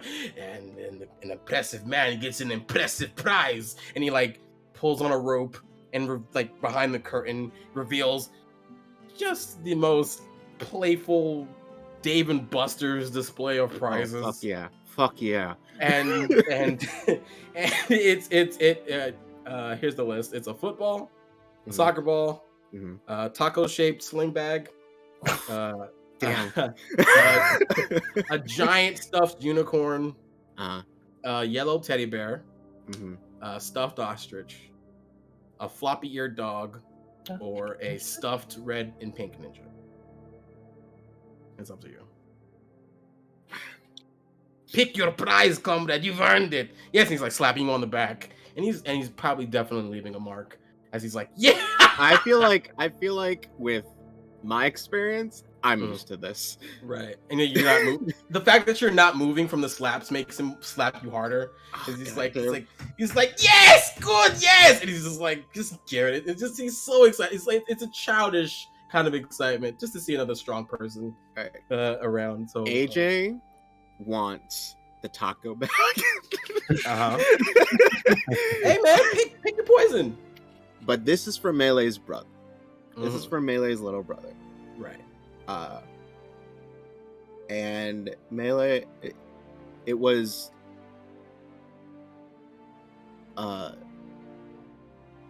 not the yellow teddy bear, but I think I'm gonna go with the stuffed ostrich. Okay, nice, I'm good. gonna go with the stuffed ostrich. Good. All right. And why doesn't everybody else give me an awareness check for just the loudness of this victory? Oh, that's right. I have disadvantage. Yes. Could I do a story? Try to do a story thing Mm. to increase my dice number for it. Do you want to use a story point? Yeah, I would like to use a story point for this. Yeah, sure. All right. So how do you want to use it? So right when that moment, when Mel did that wind up to like channel all that strength into the swing, it was at that point Glen was in mid bite of this gigantic meat on a stick. I mean, like a gigantic turkey. Like it's a big old turkey that's as big as his head. Yeah, it looks like this is the third one he's eating. Yeah, and he's about to bite down on it, and it's like almost as if like he just narrows his eye and like a flash pings against him. He's like, he's here.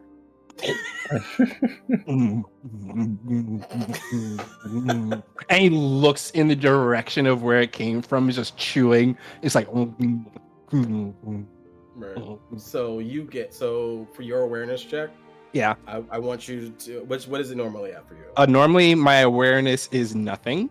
Nothing. I want you to have a D4 added to that. Ooh, okay. And so you said 14. What about everybody else? At 23. Oh my Damn. gosh. Oh my god. She look. She Oh my see god. is- TJ. I got a nat one. Lupe's so cute though. Why do you need to Lupe, look? As you're enjoying with your new friends, that bell I was talking about comes crashing down right onto your forehead, right onto the top of your head. Wait, on the top. Wait, hold on. But hold on a second. head? Hold on a second though. What's up? I got a 20 and a 4, so I got a 24. Oh shit! So you got a crit? Oh fuck. Yeah. Okay. All right. Could I like dramatically protect who this bell is gonna hit in the head with? It's gonna hit your boy Lupe. All right. Okay. What I would give me a. Let's see. Thematically, you have to still remember I'm on you. So remember, you're just dragging me around like a rag doll. Yes. Wait, I got this. I got this planned out in my head. Go ahead. Okay. Give me a brawn with A brawn? Ooh. What's your brawn right now? My brawn is You cut out there. I can. my brawn is a D4. Ooh, so make that a D8 for me because you crit. Ooh. Okay. Yeah, because you crit. You make All that a right. D8. Okie dokie. Okay. Okay. Okay.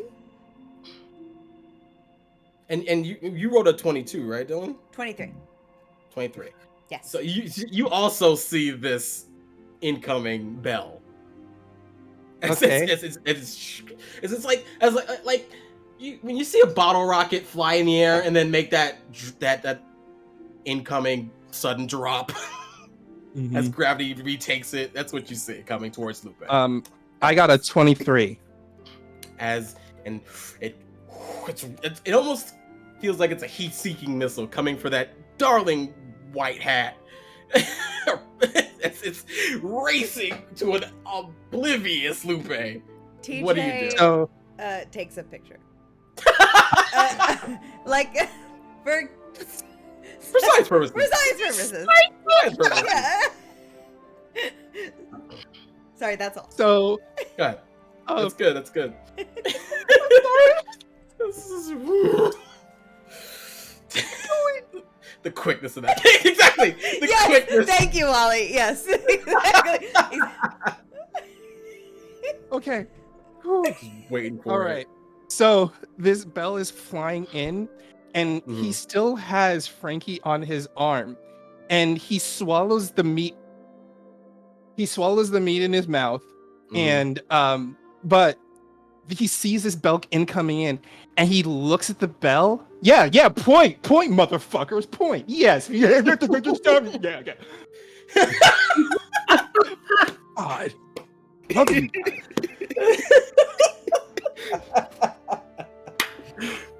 The bell's coming in, and as the bell is coming in, they take Frankie and they spin them in their arms, and they grab the bone and they put it into their mouth, and they swing their head, and the bone slams against the bell, and there's this dramatic moment where you see Glen dipping Frankie in his arms against his leg, and he's holding his mouth in such a way this bone is like slamming, forcing itself against this bell, sparks erupting from the impact point, and it just goes boom, and it shoots back off into the direction where it came from. And he's still holding there after it like flies away, still holding Frankie in his arms and the bone in his mouth, and he's talking clearly, Date Isabel, like, "You all right?" And he's talking around this bone. Okay, Amazing. first of all, Andre, how much would that cost to commission for art? That's Uh, fucking rad. That's fucking rad. That has to be like an animation, I think. I couldn't do that as just a raw image. Nah, fuck, you're right. Wally, I'm gonna play a game. We're gonna Yeah. play a game that I learned from Serenity. High or low? I'm gonna go high. All right. I'm so proud. As the you return fire on this bell, it flies, and you see the entire time.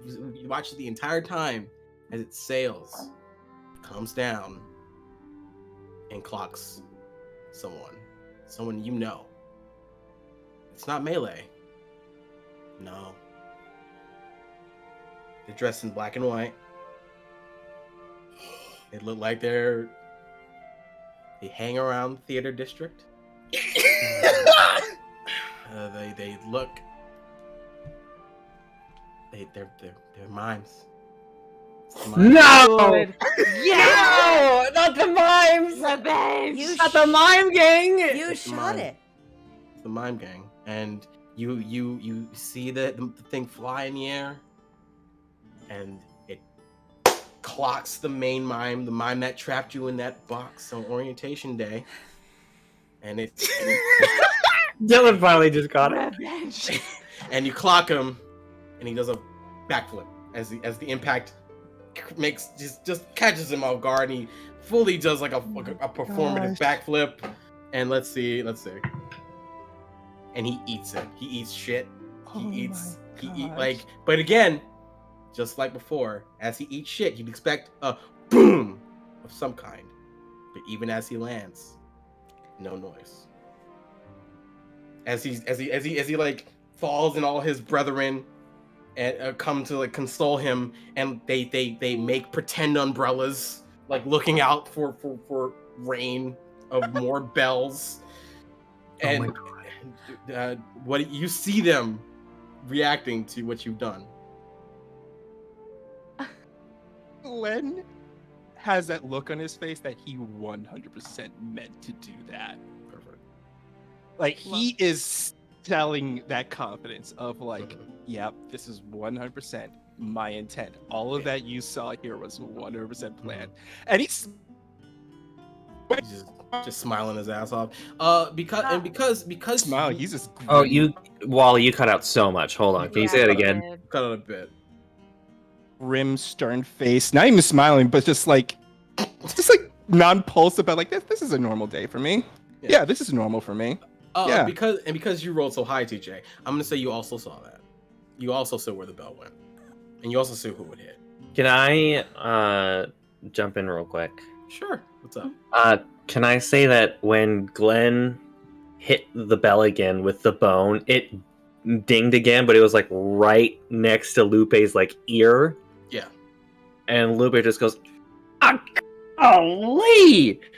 Someone better turn down their text notifications. Golly!" Meanwhile, The response. So I had to roll. yes. So that was fucking slick. So I rolled, and normally her social skills are great. right.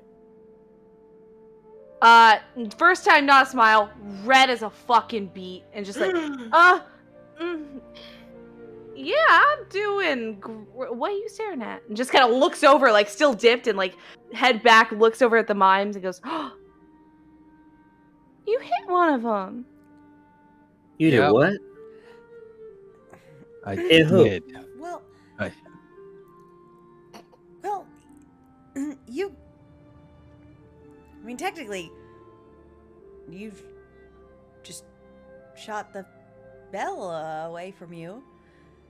You didn't necessarily hit the mimes. Also, they didn't seem to have the normal reaction to being hit with a falling object, and I would love to look into that a little bit. Do you know those mimes? Put it. How well does one really know a mime? Well, They Am also I- lots of am their I my- emotions. Am I my mime's keeper? they're people with, People. that just, I've- mean They don't make a lick of sense sound. humor, No, so. I watched recently on the History Channel a documentary about mimes, and I'm pretty convinced they're not from this world. Well, I just have Um, a personal vendetta with mimes. oh, And as you say that, sure. you say you have a personal vendetta with mimes, the crowd clears a bit, and you see who you also had a personal vendetta with. Hammer still in hand. Ostrich plushie in hand. You see Mele. Still dipping Frankie. Just Os- sets Frankie right up. Sets Frankie right up. Ostrich. Stab. Ostrich is under one arm, both hands in pocket. Sets Frankie upright. Just You like see them. Mel. Glen. It's that bone. Walks up to him, intent, like just walks right up to him.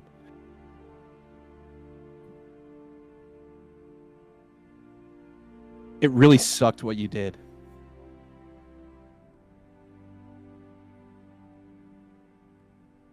We didn't win because you left us. I was out of control, Glen. I would have killed him. Look.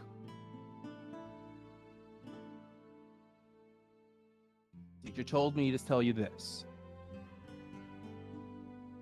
That we're all on a path of life. And we're all on a fuck, it's sweaty. we're on a path of live you're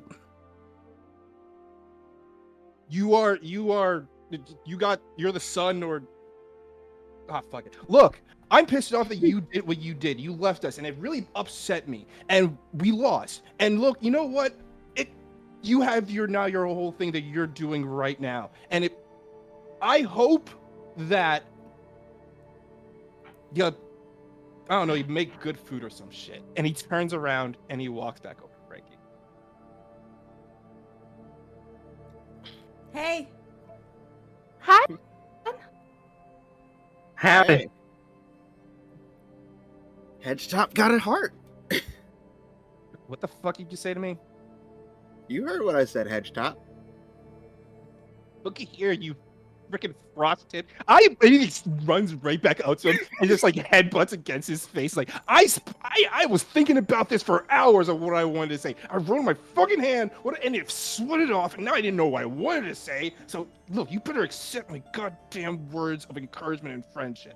Look, I'm just glad that your muscle head is getting a little bit of different exercise. I lean into Frankie's ear and I go, they're talking in a tone that suggests that they're angry, but the words that they're saying are, like, sort of nice. Is that... Which is it, do you think?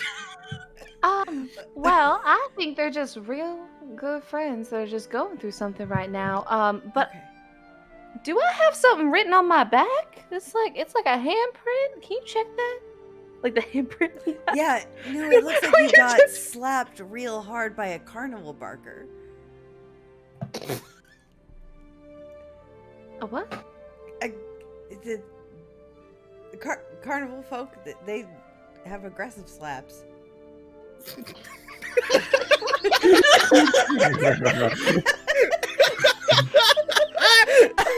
What a specific characterization. Oh! Oh, that's not good. Yeah. We should probably go break them up. And she's gonna start Okay. walking over. Stop! Stop! No, come back. Wait, no, come back. Please. She's probably gonna grab Lupe's hand and be like, "Come on, honey." What's going on, huh? Where are we going? Do I need to get Clancy? You can get whoever you want, Sunshine. Let's go. Clancy, girl, come here. You do see Clancy is providing piggyback rides for kids right now, and they're enjoying themselves. She's All right. working. She's All right, working. kid. You paid your 50 cents. No, we're sober here. Yes, I love Lupe. It's my ride. I can't afford a pickup truck yet, and then we'll Oh my Just- god. mount her like a knight mounts a steed. Like That kid is fully Uh-huh. grown right now. All I can see is just the labyrinth, just Right. like You Yes. take The that- air you is take- sweet and frequent. and- As you take that kid off, right? And parents are like, we paid for more than 3 minutes. she's off the clock. And you see the kid is bawling. They run back to their parents. She's got union rights. Oh my god. As you're now fully riding an ostrich in the middle of a crowd, as if to be king to people around you. You just Giddy can't wait. And Clancy moves. It moves to your beck and call. As carnival, as there are 2 carnival games to your left and right of you. There's a pendulum style like swinging like game where you have to knock milk bottles down, and there is what looks like a rope bridge challenge where you have to climb to the top of the rope bridge and ring the bell. You're familiar with those 2 challenges, and of course, What was the first one again? it's like a carnival game where you swing like a ball on a string, and you swing it and try to knock down the milk. Oh, yes. Yeah. Okay, cool. So you have those 2 games, and the strength game is currently being repaired as it was decimated by strength, and the guy is happily repairing it. He's like fully laughing. He's fully like in it. He's got like a toolkit, and he's just trying to put the new bell on. He's living life as you will, and like both the carnival games to your left and right of you are just trying to pull in customers. And then as they all see you on your ostrich, breaking the crowd up of like you're going, I don't want to get too fucking close to an ostrich. That seems kind of dangerous. I don't know. That's a little much for me. As Lupe passes through the crowd, he's got one hand on the reins, the other one just very kindly tipping his hat to passersby. Mm-hmm. Good evening, ma'am. How are you tonight, sir? That's very nice to hear. Mm-hmm. What is everybody else doing? Frankie's going to the 2. It's like, I'm like looking past Glen now. I'm just like, I'm gonna erase that. I'm gonna erase that bird in my car. I'm gonna beat that bird with a car. Just like how Glen wants to fight the ostrich, or no, well, fight a kangaroo technically, but also fight an ostrich. Mele wants to race the ostrich. Right. Frankie's gonna go up to the 2 and just kind of squeeze in, trying to push them apart and go, hey, so, why don't we settle this over some carnival games, some popcorn, some snacks? I think we could both of you could use a little pick-me-up, huh? Yeah, I could eat. I could definitely eat. I'm gonna take a once over of Glen. I was like, have you just been eating meat again? Yes. You. No, that's not. They had. I don't think that's true. I do think he had a specific corn-like scent on him. That's right. He had kimchi. I mean, he's been fairly balanced. Speaking of which, do you want to eat something spicy for my science project? It's not for school. It's just, I'm curious. Are you curious of how spicy food interacts with people and how it makes them feel? Right. I want to understand what the positive feedback response is that causes people to eat something that technically causes a pain response. Normally we don't interact with those things positively, but it's a huge social phenomenon that we habitually eat painful food for pleasure. So I just kind of am wanting to measure. I don't have everything that I would want to do this study because the school won't let me draw blood from students. It's a whole thing. They refuse. But in lieu of that, I can just draw. I could draw some conclusions, basically based on your increase in heart rate, blood pressure, temperature, etc. After you eat the food. I will say that there's not much left. Glen did eat most of what was here. Glen, speaking of, thank you for reminding me. Since you have, how much percent do you think he's eaten of this charcuterie board of yours? I think I ate a large amount of it because I was eating away at it while they were talking. I'm gonna say 85%. I would see. probably say 85%. Let's see. What's a good? Well, while you're thinking about that, did you know that just as much as capsicum makes your taste buds more sensitive to heat, to make you, the more spice you eat, the spicier it gets.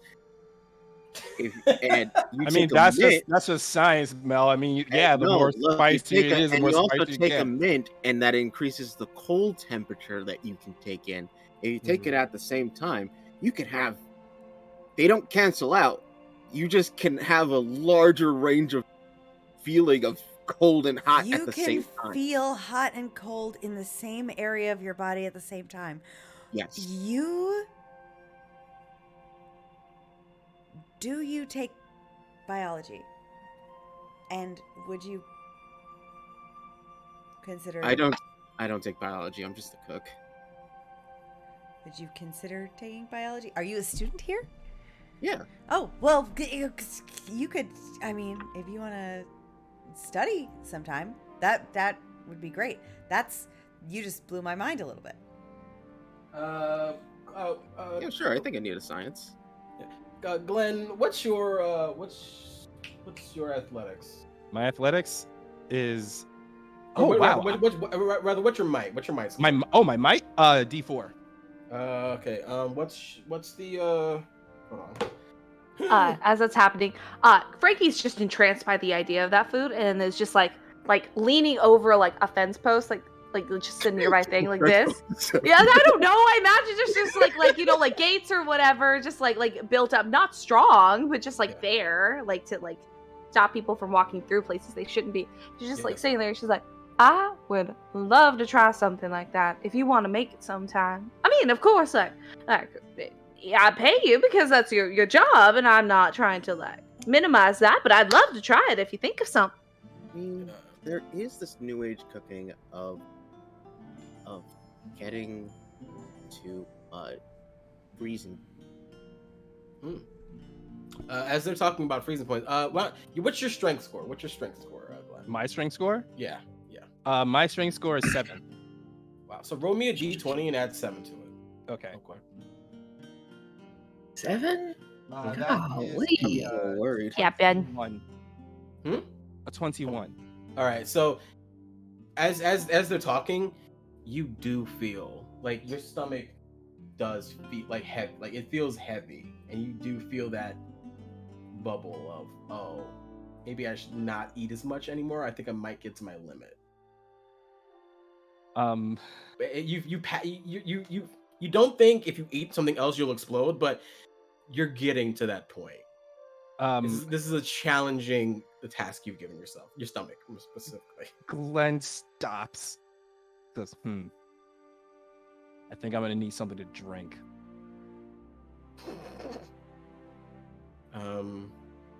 You know, like Mel would know that means like, yeah, I ate a lot of food and I need something to drink to wash it all down. I've eaten too much. And you can go back to the food court. That is a choice you have. If y'all want to go back to the food court, or do you want to play any more counter games, what do you guys want to do? Is anyone holding Glen's hand? Please let me know. I feel like I don't know. Like Frankie's been in between everything, so like I can roll for it because I think she would have just roll to see if she has an eye on him. Yeah. Okay, so as soon as he says, I need something to drink, he starts walking off in a random direction. Oh, no. Honey, I got water! And she starts running. Oh, wait, thank you. And he meets her halfway, takes the water bottle, and drinks it. Do you drink it with haste, or do you drink it slow? Like, I just drink it slowly. Okay. And she's gonna, like, corral them back to the group. Like, very, very gingerly, like, not trying to say they're going the wrong direction, but just be like, make them think they're going the right direction on their own. Right. Of course. Just, like, drinking the water. Just go. like a child, like a toddler. Now, Mel. Yeah? You don't seem the type to back down from a challenge. What do you have in mind? How about that little ball on a string game they got over there? I'm down. All right. What's the stakes? That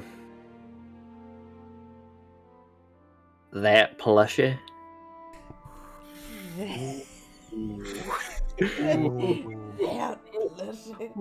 Damn plushie.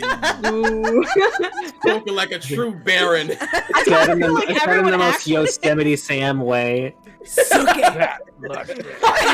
Character, we all went. Ooh. And we all went, oh. I think the bodybuilder heard the challenge and was like, ooh. Even Glen is like, oh. Oh. It was like, oh. All right. Do you guys go over to the Yeah, let's do it. Well, I want to be fair to you too. What happens if you win?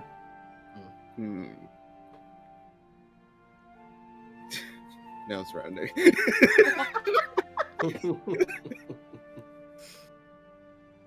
All right. You give me ostrich riding up. Ooh. You have to be under a certain weight. Under a certain weight? Ostriches are strong, but they can't hold much more than 180 pounds. So I'm exactly 180. We'll make it work. We'll get you on a diet, son. Do you guys approach the Yeah. Let's do program? it. You see this stylish-looking gentleman. He honestly looks like he was ripped from the 1920s a cappella group of the season. Perfectly oiled handlebar mustache, Don't fucking pinstripe shirt. What? Don't insult me like this. I'll continue. And a pinstripe shirt and like a boater's hat, like classic. I'm talking like as a cappella group as it can get. And he's standing in front of a table with a single wooden bowling pin with a ball and a string hanging from the center of the tent. And he just goes, "Ladies and gentlemen, boys and girls and gender rebels, come on, to see if you have the strength, the agility, the razor sharp reflexes to win a prize at the swingling." And he swings the ball around and the ball goes in circles and he catches it easily, flawlessly. And he sees you two coming up and he's like, "Would you two like a demonstration of how the game's played? Would you like to just freeform it?" Show us how it's done. "Oh, I can do that easily." And he even stylishly, he like goes behind the back and he just like tosses it. Give me, as he does this, give me a science or mathematics check if I had. Oh God! Why would you ask me that? Go ahead. Just go ahead. Go Science or what? So You went to science, the smart game. so it's science, but if This you is have the smart game. I thought this was the agility game. Oh No, this is not the agility game. The agility game is the ladder. Yeah, that's okay. That's okay. That makes the competition. Use a story point. So That is makes it the science? competition even more fair.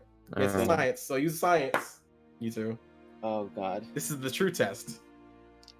So fun fact, I'm also not good with science. Well, this is just to see what he's doing, what his technique is. This is an 8. And what did you roll, Adrian? 4.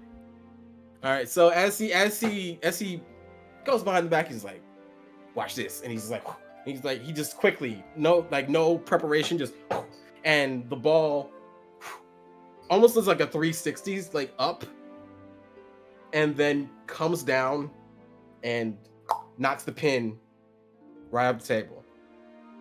He's like, "See, it's that easy. You think you can replicate that? Think you can do it? Think you can knock the pin down? You don't have to replicate. You can knock the pin down in a bevy of ways. It's easy. It's simple. You got this. Do you have it? Do you want to play, or would you rather?" Yeah, I want to play. Yeah, I'm already committed. Let's do it. I respect that. I respect that. You too. I respect that. And then I'm and just he's like, thinking about it. "Come on, who wants to go first?" He's then? like, Seems I- like you two are in a competition. Sees what you want to do. There's a lot on the line. There's a lot of. I am. The swing link can't You know do that. It can't bring out the worst. I'm gonna in go you. first. I'm gonna go Okay. first. All right, give me either a finesse or science. Ha! Yes.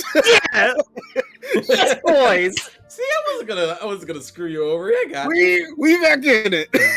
You'll get it. You'll get it. Give me your best shots. What's what? Cool. Give me I was like, man, I'm gonna have to describe my way to convince Christian to make me roll finesse.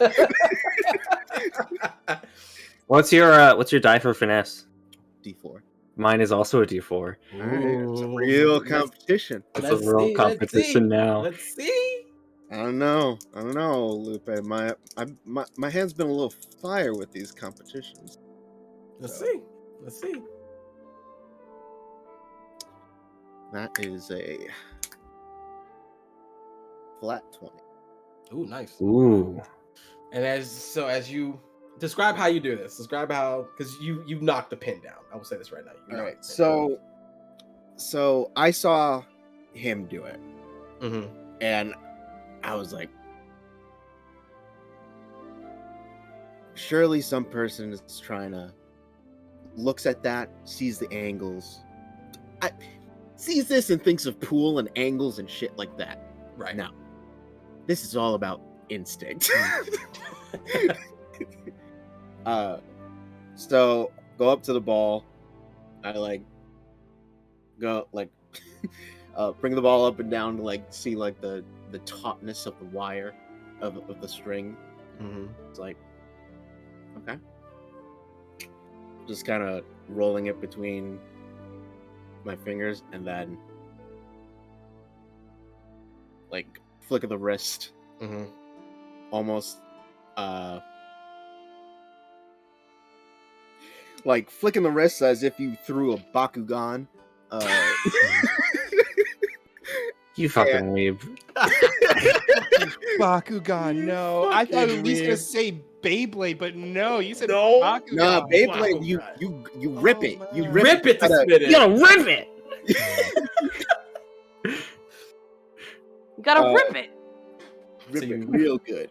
But you flick of the wrist, and I think it just goes on a curve and knocks it to the side. Yeah, and the pin fully, it knocks it to the side, and it flies off the table right into the guy's hand. Like he was ready for it immediately, Okay. swiftly and slyly. It's like I want to eye Glen, and I was like, "Did you saw that?"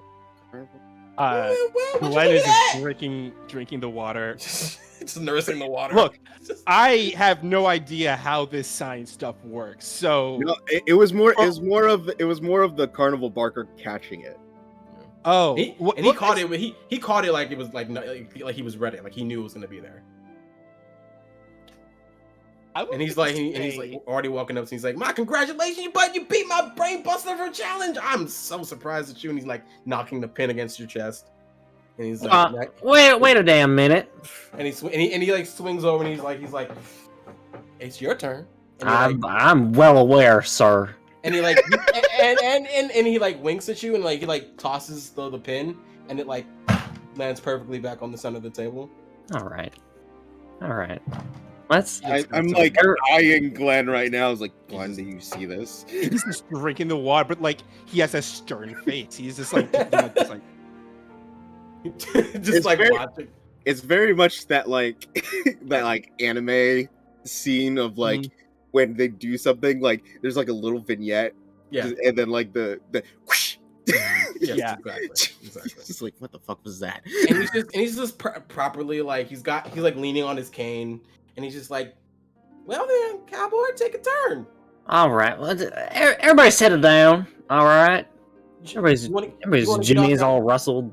You want to get off your ostrich or you want to stay on the ostrich? No, I'll do it on the ostrich. Watch me. Clancy, can you like bow? It's like it like tries. It's like tries to like help you It's angle. it's okay. It's okay. Get back up. You're all right, girl. And it fully. Arthritis ain't worth all that. All right, come on. It stands up. Give me a finesse or science. Finesse time, baby. Describe what you're doing to me. Describe. Okay. What you're doing with this check. What'd you roll? A 21. Oh. Ooh. Okay. That's a tie. That basically it does the same thing. Pin knocks over, but this time when you knock it over, the describe how you knock Okay. the pin over. So, I'm gonna take the ball. I'm gonna put it in front of Clancy. Gonna give it a good look peck. And then, like an archer, it's just going to like singularly like aim that ball, not at the pin, but at the area above the pin. Right. Seeing the the barker do the flip around that like upper pole, Right. and then phew, chuck it. Chuck it, and it sails past. And then on the return, bing, and again, you weren't paying attention to where the guy was standing, but as you do, pin knocks over, flies off, and the barker has to reach to catch this one. He wasn't ready for it to hit a little harder than the last one. He has to reach, but he catches it with his cane. And he swings it back around, catches it. Well, what'd you learn with that?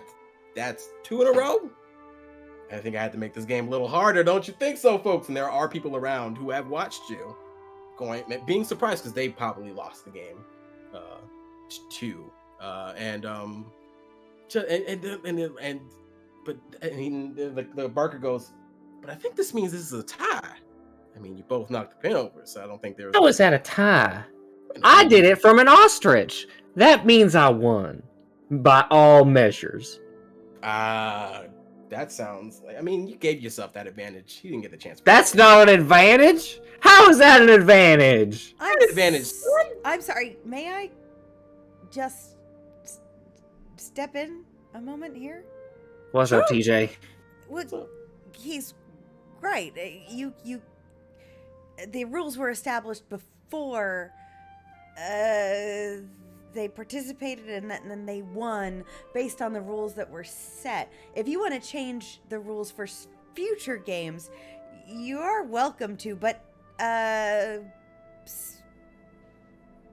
specifically, they did win. I mean, but I guess that means that you got to give up that ostrich there. Then, if multiple people argue, if you want to argue your case, then Wait. Give me the bird. I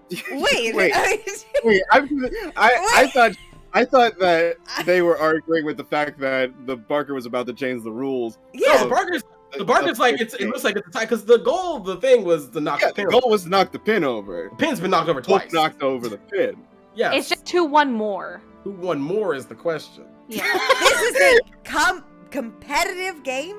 They made it a competitive game. These two made it competitive. We made it competitive. We didn't really set what Well, was winning. But then as he's like, I mean, if you want to give up the bird, and he like pulls on a rope, and the curtain opens, and there's a bevy of prizes. Would you like me to know the prizes? Yes. Prizes here. There's a 1 pound saltwater taffy bar. 1 pound? 1 Jesus. pound saltwater taffy. There's an oversized pair of pink sunglasses. There's a cheeseburger backpack. There's a stuffed teddy bear, which is a panda. There's a stuffed blue dolphin. There's another stuffed ostrich. And a giant Rubik's Cube. For some reason, the book calls it a giant multicolored puzzle combination cube, which makes me think that Rubik's Cube is copywritten. It is. It is. It absolutely is. I didn't know that. So when I saw that in the book, I was like, what the fuck? That's just Rubik's Cube. So A puzzle cube. So for legality's sake, it is a giant multicolored puzzle combination box. Or cube rather. and then a blue or black ninja. All right. I guess if you want to call it a draw, I'll just get my own little prize. Whatever. I'll go ahead and take an ostrich for myself as well. And as the cheeseburger. do you want the cheeseburger backpack? I'll I mean, get the you technically did win the game. You had a bet with him, but you also did win the game. So do you want the cheeseburger backpack? Yeah, I was like, man, if I win, then I got a backup prize for my little sibling. Yeah. And are you putting it on? Yeah, just to hold it. Yeah, I'll put it on. Cool. Hold it. And as you're putting on this backpack, Oh my god. suddenly you hear the speakers Okay. of the carnival, and they go. Ladies and gentlemen, please remain calm. Farmers, if you could please. Oh my God, what is that? Oh my God! Oh, everybody, run forward, run! As you see the crowd from the carnival, from the animal area, start to billow out and run away, as some big, huge figure is starting to cause a commotion. You can't clearly see it, but something in the distance is making havoc over there. And you hear the announcer screaming out in a hurried a panic as he's trying to tell people to run away from whatever this thing is. And people are following the instruction. Even people out here in the games area of the carnival. Oh. People are running. we should we should go. Like, We should go. we The should animals. go and we should stay together. Because I gotta go check on my other critters. Hagathon! I highly recommend that we leave together. If What you're- about Lily Hop? I Who's Lily Hop? Don't Oh, know I'm who that sorry. I is. should have said earlier. It was a really big toad Hey, really that was being entered in the competition. Anyway, but I gotta go check on them. Oh God.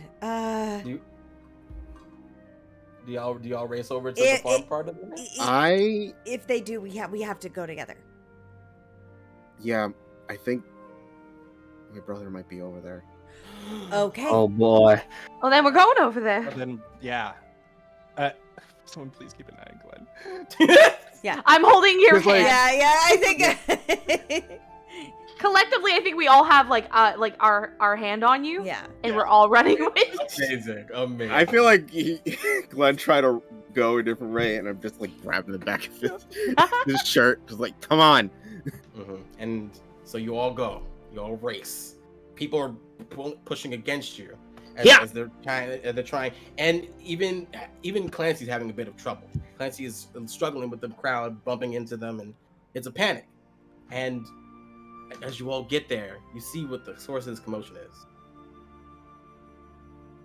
What once was a prize-winning pig, blue ribbon and all, has been transformed into a giant, I'd say very spherical representation of what a pig used to be.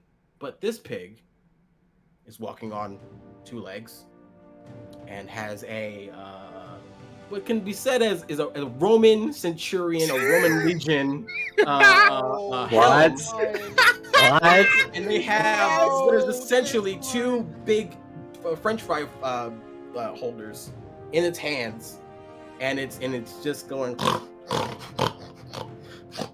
Vive la revolution! What? And he's snorting, and I'll give you guys a picture of what he looks like. Yes. Oh my god! What the hell is that? No, not crispy bacon. Is his arm in his mouth? Yep. It's crispy bacon. I just I want to say decided that to that's a name squig.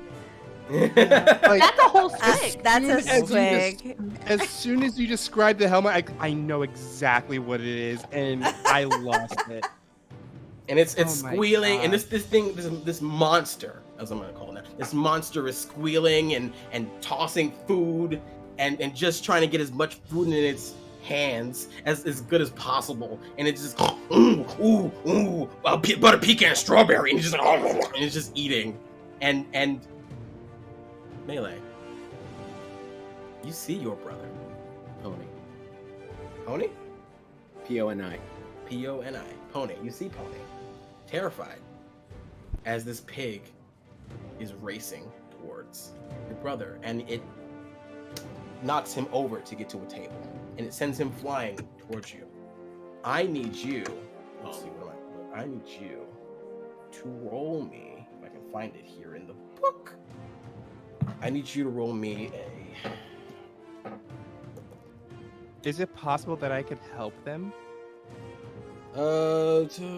Yeah, I need you. Are you assisting him? Oh yeah, I'm totally assisting. Give me. So are you going to give him advantage, or are you going to give him upshift and die? I would like. What am I rolling? Yeah. what is the Athletics. Athletics. All right. roll? What's your athletics? D4. I would like to give him. I'd like to give him an upshift in dex. Okay. So you rolled. Now you roll D6. So now Roll you give him. D6. No. He's going to roll a D6. Oh, okay, so that's all I have to do. Yes. So tell me how you're helping him as his brother is he's sailing in the air. He's like from that. He doesn't look. He doesn't look like he's too damaged, but it just looks like if he hits that ground, he's gonna take a lot more. All right, so like it's sailing up in the air, but there's also a table flying at us. Yes. Okay. I look over at Mel, and like our eyes like lock on each other of like, yeah, this is normal stuff.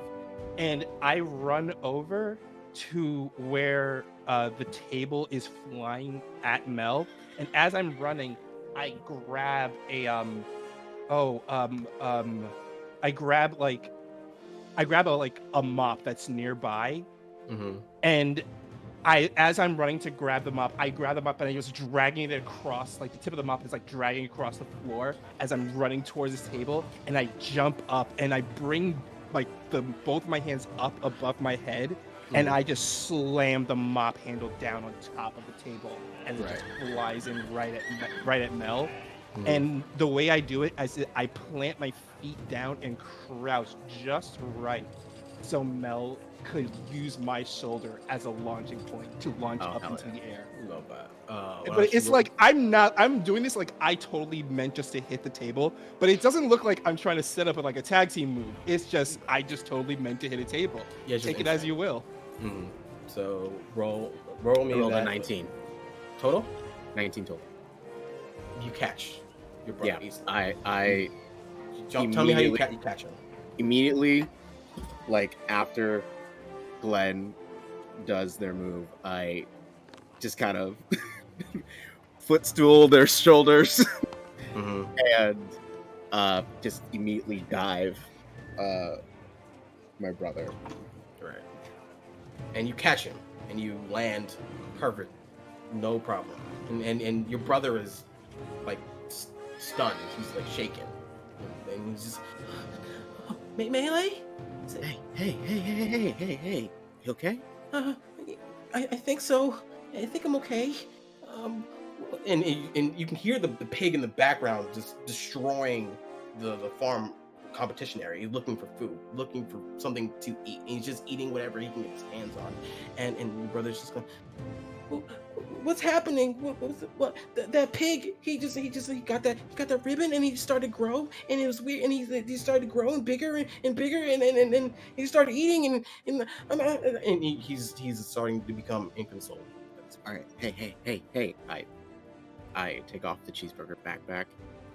I put it on me and then I stuff the big ostrich toy in his hands. Get to the car. Wait for me there. Right? You remember where I parked, right? Yeah, I remember. What are you gonna do? You gotta come with me. I'll be right behind you. You promise? Oh, okay. And your brother gets up and starts to run off and stops to look at you. You looking at him? Looking at him. Just like... He hesitates and then he just runs off to the car. Hey! Pork rind! Sharp turn. I would like to say that as this all happened and that TJ went straight towards the pig creature, not prepared to fight it remotely, but just because. What is it? Would you like me to describe more of the scene to you? Yeah. All right. So, the farm animals are in a panic, of course, and they're just scattered around. There were cages scattered around. There's food stands scattered around. This pig, it looks like it doesn't look like anything a human could produce. Like there's no experiment, gene therapy, steroid that could explain humanly what this pig is. Right. But you do know that it is a pig. Like, it is obviously pig in manner. Right. It is. It looks like it's just trying to find something to eat, and eat a lot of.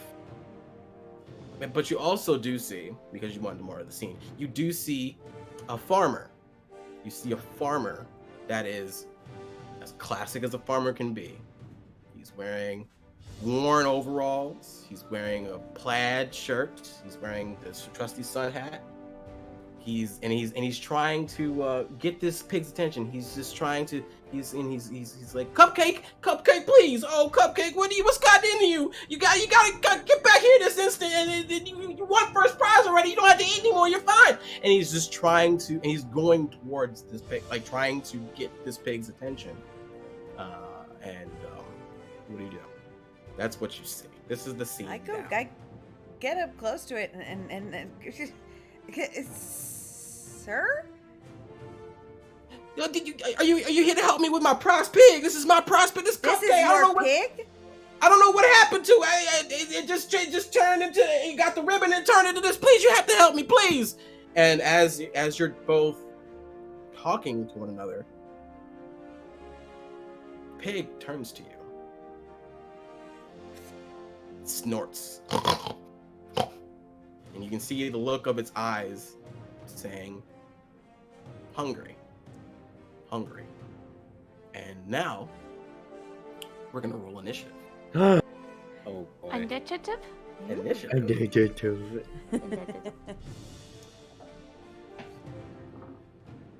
Oh.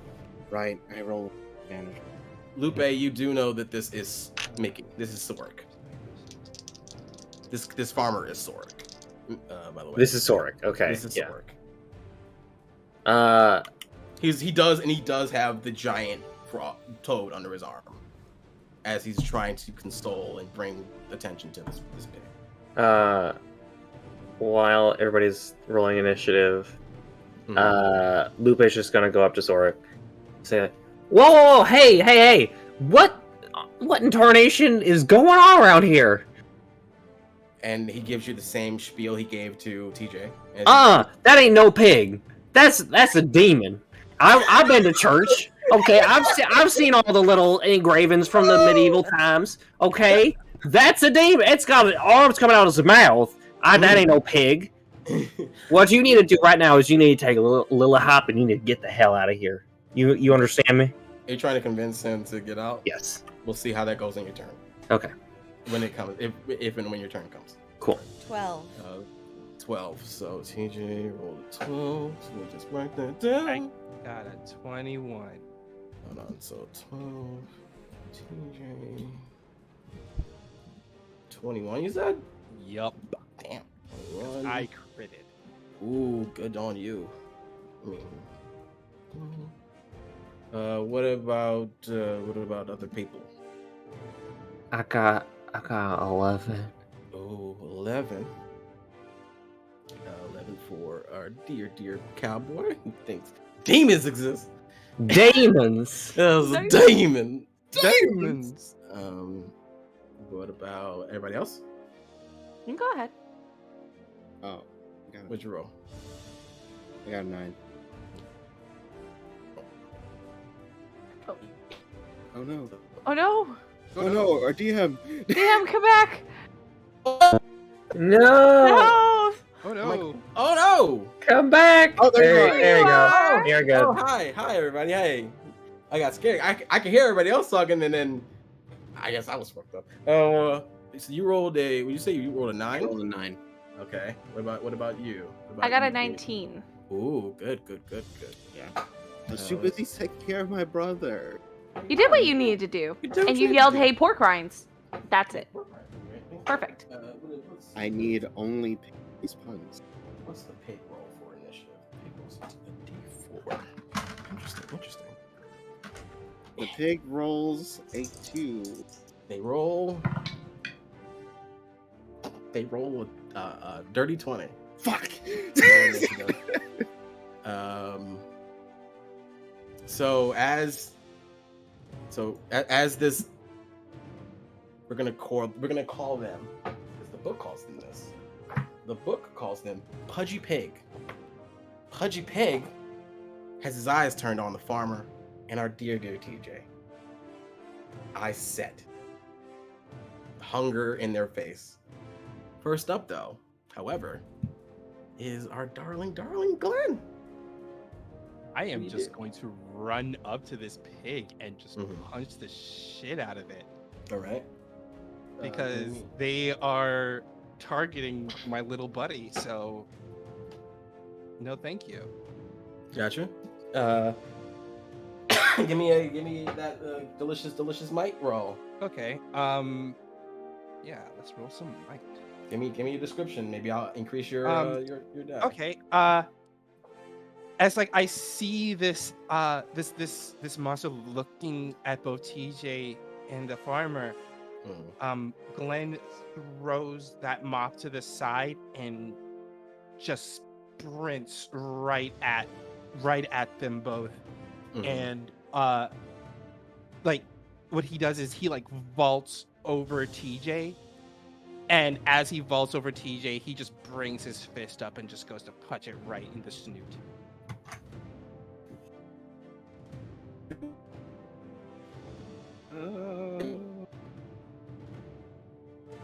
Zordon, are you there? Why we missed you. Zordon. Was I able to bring it up to T6? Yeah. Okay. Ooh. That is a 20. Ooh, that's good. That hits. As you pull back, wham! And you hit it right in the nose. You see the nose bit bend a bit as he like takes a big inhale, and he takes because the combat is minimal. He takes 1 point of damage, 1 point of blunt force trauma damage, and he backs up, and he's and he regains himself, and he like does what a bull does, and he like drags his foot against the. He's going to charge at you. He's coming to gore at you, and he's like food. And I like after punching it, I look back at the others and I just yell, "Get everyone out of here! I'll hold this thing back. You guys get everyone out of here." And I am just focused on beating this thing up because I'm a loner and I'm rebellious. I don't care about what people say when it's all the good intentions. Oh, it's good. Oh, buddy. Oh, but that's a lot. That's much more than I thought it would be.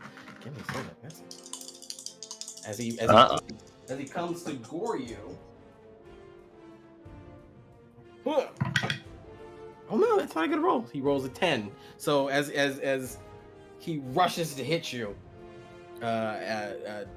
he trips, and you're able to jump over him, or if you want to stand still and just take the blow. He doesn't hit you. I'll jump over it. As you jump over it and do a cool flip, I'm guessing.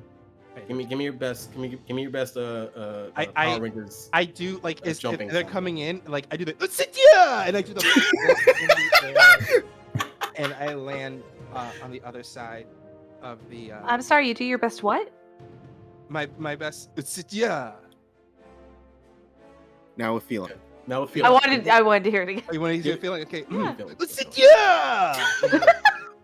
And as you jump over it, the pig crashes into a table, and he crashes into a table full of food. It was like a potluck, like dinner kind of deal, which is like a bunch of pans. And with the rest of its action, it begins to try to shovel the food into its mouth. That's its turn. Next up, we have who's the 19 again? Whoops. Me. It's you, Frankie. It's a me. Frankie. It's Frankie. Frankie, what do you do? So next. What I would like to do, I'd like to find. So, knowing how carnivals are, there's normally that big, huge, scarish sign that has like world's biggest hot dog or like world famous turkey legs, whatever, just the huge, heavy, garish signs. What I would like to do is I would like to run over to one of those booths, drop my snack bag filled with snacks in front of this area, and I want to climb up. My intention is to put my back onto some sort of support, like the support for the booth itself, right, and push the sign with my legs off. Based off of waiting for the for this pudgy pig to get nearby, but just prepping it because it's probably gonna take more than one turn. Right. Give me what's your speed score? Speed is not great. It's a 2, but my athletics is wonderful. I'll say. Oh no. You're good now. Am I back? Yeah. Since your speed is 2, you can use your movement and you use your free action to take off your bag. The climbing up there is an action. Okay, That's fine. Let's start with that. Okay. So you climb up there. Give me an athletics check. Fuck yeah. So she's just going to take huge steps. Looks like she's done a ton of rock climbing before. Because I have a D4. Nice. Fuck yeah. Fuck yeah. 4 plus 11. That's a 15. That's exactly what you needed. As you climb up, showing off that strength of yours, and you climb up there, and you can see that if you can get the pig positioned right, you can possibly toss this. What you want to do onto the pig? Can I use a free action to speak? Yes. I'm just gonna call out and go,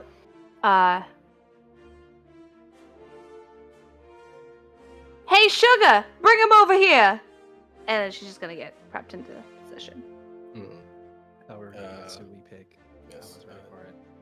Yes. No, I'm having you guys help me because you guys are wonderful. I'm not gonna pull him 5 different directions. Three people have already called to it. That's confusing for a pig. That's my turn. That's your turn. Next up, we have TJ.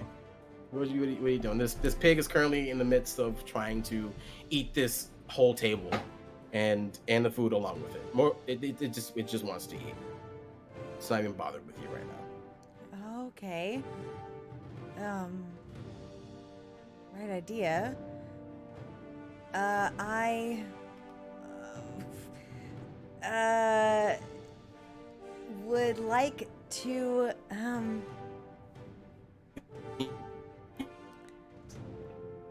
see if there's anything. I don't want to hurt this pig necessarily because it does seem like that fellow over there is attached to it. It is technically alive. I don't know what it is, but I would like to put it out of commission. Is there perhaps a spicy food at this fair that I could grab and chuck at the pig that might give it just an upset tummy? Something to make I was it. gonna say, do you still have your charcuterie board full of food? I've got maybe a couple of things left. If you use a story point, I'll let you say it's the spicy stuff. Yeah. Okay, great. I will use a story point. Absolutely. Perfect. It's the spiciest foods they have on the table that you were able to get that even hurt your nose as you tried to put them on your tray. They've got kick. They've got kick. So what are you trying to do? I am gonna chuck one of those right at its feet so that it. Give me a targeting check. Oh, okay. Okay. So I use a story point, meaning. You use a story point, meaning that you were able to get the food that you wanted. All right, so it doesn't change my roll. Okay. No. Got it. Okay. This is gonna be rough. It's gonna be rough. Go ahead. Folks. Not wonderful. 11. Unfortunately, it doesn't get quite close enough to the pig for it to notice. Okay. As it's an emerald, but it is closer than you are.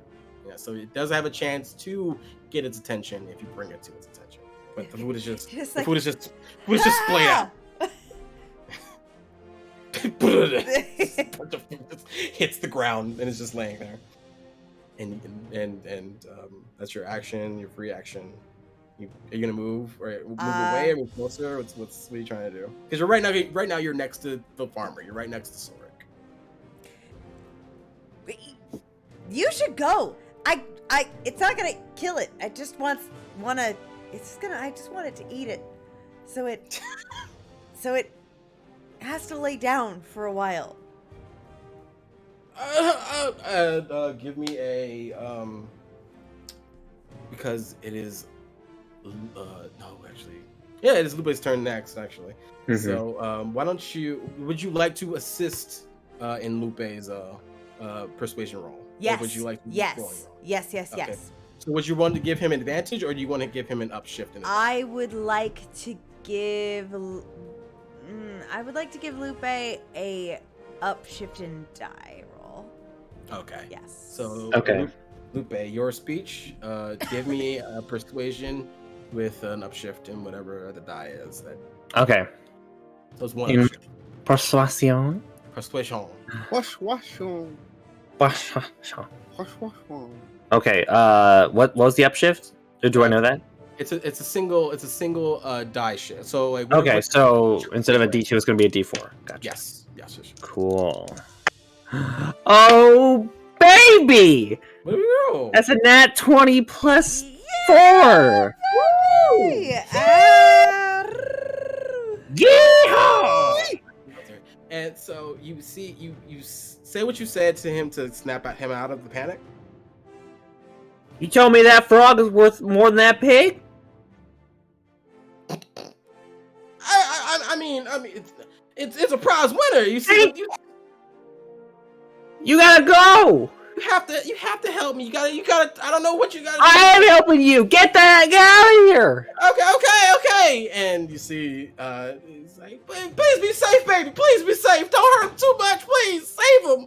And he takes the toad again, expressionless, but in your animal's ear, of nature loving. Here, get us the fuck out of here. What the fuck are we doing here? That thing is not a pig anymore. What the fuck are we doing? Come on. And Soric grasps Lily Hop tight and runs off. And you don't have to worry about him getting hurt in this encounter.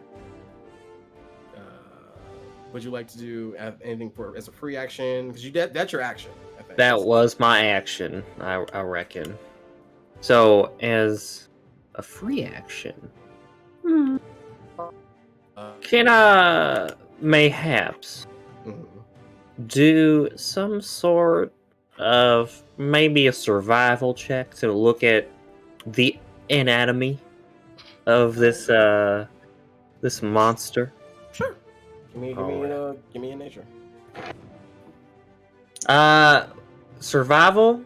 Survival. Okay, thank you. just checking because Yes. science is an option. And I'm not a science. I just know animals, not scientific. I just do animals. Go for it. All right. Well, that's not great. That's a 6. I'm gonna bring it back into attention to what this pig looks like. All right. I'm gonna look again. I'm gonna look That's what real the hard. That's All what the pig right. looks like. This is what you see. This is Now- this is what you Can I determine if Mhm. the helmet is part of its a skeletal structure? get. With the 6, you think so? Hmm. You think that Damn. whole thing? You think this whole demon is just a pig with a helmet? It's not a pig anymore. It's just a demon. Damn. They're building demons different these days, I guess. With titanium skulls, I don't know. How did they build them before? Where? I want to know so much. How? And as you're pondering that, and you almost get like a far off stare as you look at this thing eating. You're like, how does this thing work? And that's the rest of your turn. Mele. What's up, bud? I'm gonna drop kick this. Drop pig. pig this kick. Gotcha. I'm gonna drop pig this kick. Gotcha. Give me your description and how you're doing the thing. So I'm just going just a full run. Just run, leap over something just to I want to try to push it towards where Frankie is. Right. Okay. Give me a roll. I'm trying to Give me that mic check. Give me that delicious mic check. All right.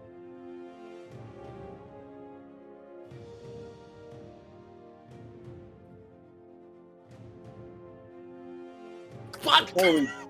Totally, you didn't see that? It flew all the way behind you, my man. It's gone. No, it came over. Dude. It came over here. Yeah, I saw. I got a 16. I got a 16. That just hits it. So are you trying to do damage or are you trying to push it? I'm trying to push it. Okay. Let me roll. So you rolled a 16. Mm-hmm. As this thing is distracted by food, so I will give it a downshift in this roll. Give me a second. around. Game for snacks for pigs. Do. Pigs. Do. So I'm gonna give it a downshift of 1. So it rolls a d6 for this mic check. Jeez. And the DC is 16 for this. So Can they get lower, please? it rolled a 14, so it does fail. Yeah, hell yeah. So you drop kick it, and So you do. After I drop kick and push it, I was like, no one likes a food hog. And it goes what? And then you kick it, and it gets like it tumbles, and like because it's a ball shape, it does roll right towards that area that you had maintained it in, and it even gets like some of the knocked over spicy food on its like eye, so it's like ah! And it's just like rolls. Gosh. It rolls in right in front of the display. And that's that. Is that your turn? That's your movement, your action. Do you have any free actions? My free action was to say that line.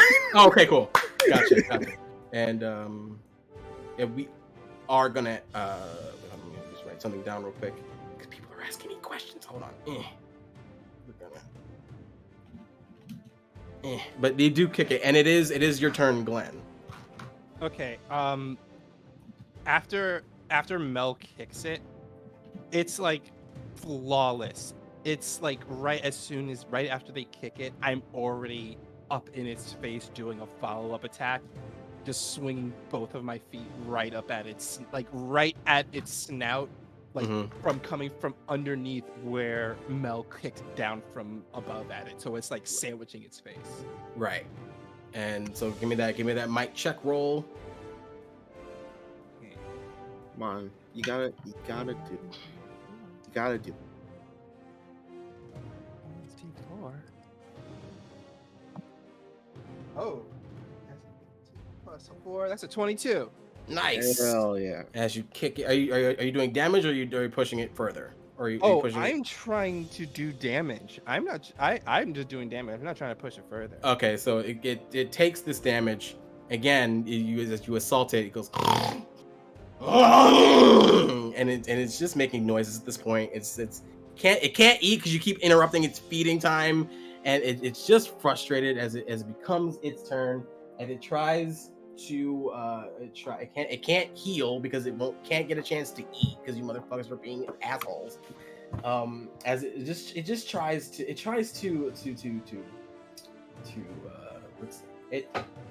it suddenly stands still.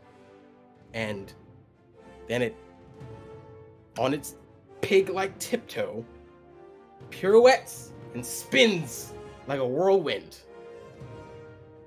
I'm gonna roll, and you're gonna tell me if this hits your evasion defense. All right. That's all of you. Okay. Okay. Except for Frankie, because they're up high. So we're gonna roll to see if this hits your evasion defense. As a 30-foot cone of this wind damage is coming your way.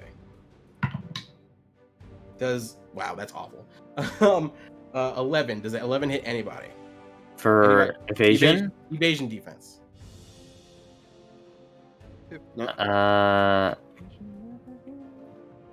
Where is? No, it does not hit me. So you see where it says speed? There's a number. Oh yeah, no, it does not hit. TJ, does that hit you? Uh. I rolled an 11 for your evasion defense. Yes. See what- No, I just am not familiar with where I'm looking. It's directly underneath where it says speed. Thank you. No, it does not. Cool. So all this does is it tries to spin, is it tries to do like a spinning like whirlwind of just trying to push you away from it. All it does is kick up dust, feathers, and food that hits none of you. So you're all just covered. You're just caked in dust right now, and that's pretty much it. And it like sounds like, oh, I'm so dizzy. I shouldn't have done that. And now it is your turn, Frankie. Okay, so it's in position. It's in position. It's like a Mortal Kombat fatality death state of like, oh. Oh, well, okay. So I feel bad because I'm like, I don't want to kill it, but Right. so I'm gonna go ahead and like position myself in a way between this sign and a support, push my back onto it and hold on to the support, and then use both legs and begin to push it. And I'm gonna try to push it off onto the pig. Right. Give me a athletics or might. Check your pick. Athletics. Go for it. Actually, what would it might be? Yeah. And because you set this up, because you set up doing this, I'm gonna give you an upshift in the die. You. That's pretty good. So that's a 16. 16. Let's see. That's not heavy. It's not too crazy. Yes. You feel the weight of the whatever was holding this thing together start to buckle and give, and you just like, and just like you muscle through it, and you break off the hinges of this like old like display, and this sign comes right on top of the pig, and like lays it flat. And I'm talking like dust kicks up, everyone can't see, there's a smoke screen of dust, you blink, it's a lot. But as you all come to your senses and the dust clears away, what's under the tarp or what's under this thing is no longer that gargantuan pig monster. It's a normal, well, it's a champion-sized pig. It's fine. And it's trying to get from under the it's panicked, doesn't know what happened, it doesn't know what's going on, and it's just trying to figure out where it is and what's happening.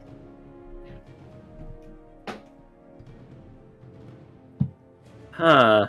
I pick up the pig. You have to lift up the I just pick up the pig like it's nothing. I'm a strong boy. I right. just pick up the pig and I just like I'm holding it like it's in my arms like this, and the pig is like probably as big as my torso. I just walk Give me an animal handling check. Oh sure, I'll definitely do that. Yeah, give me an As that's happening, I'm making my way back down from the top of that thing. Making my way back Walking down. fast.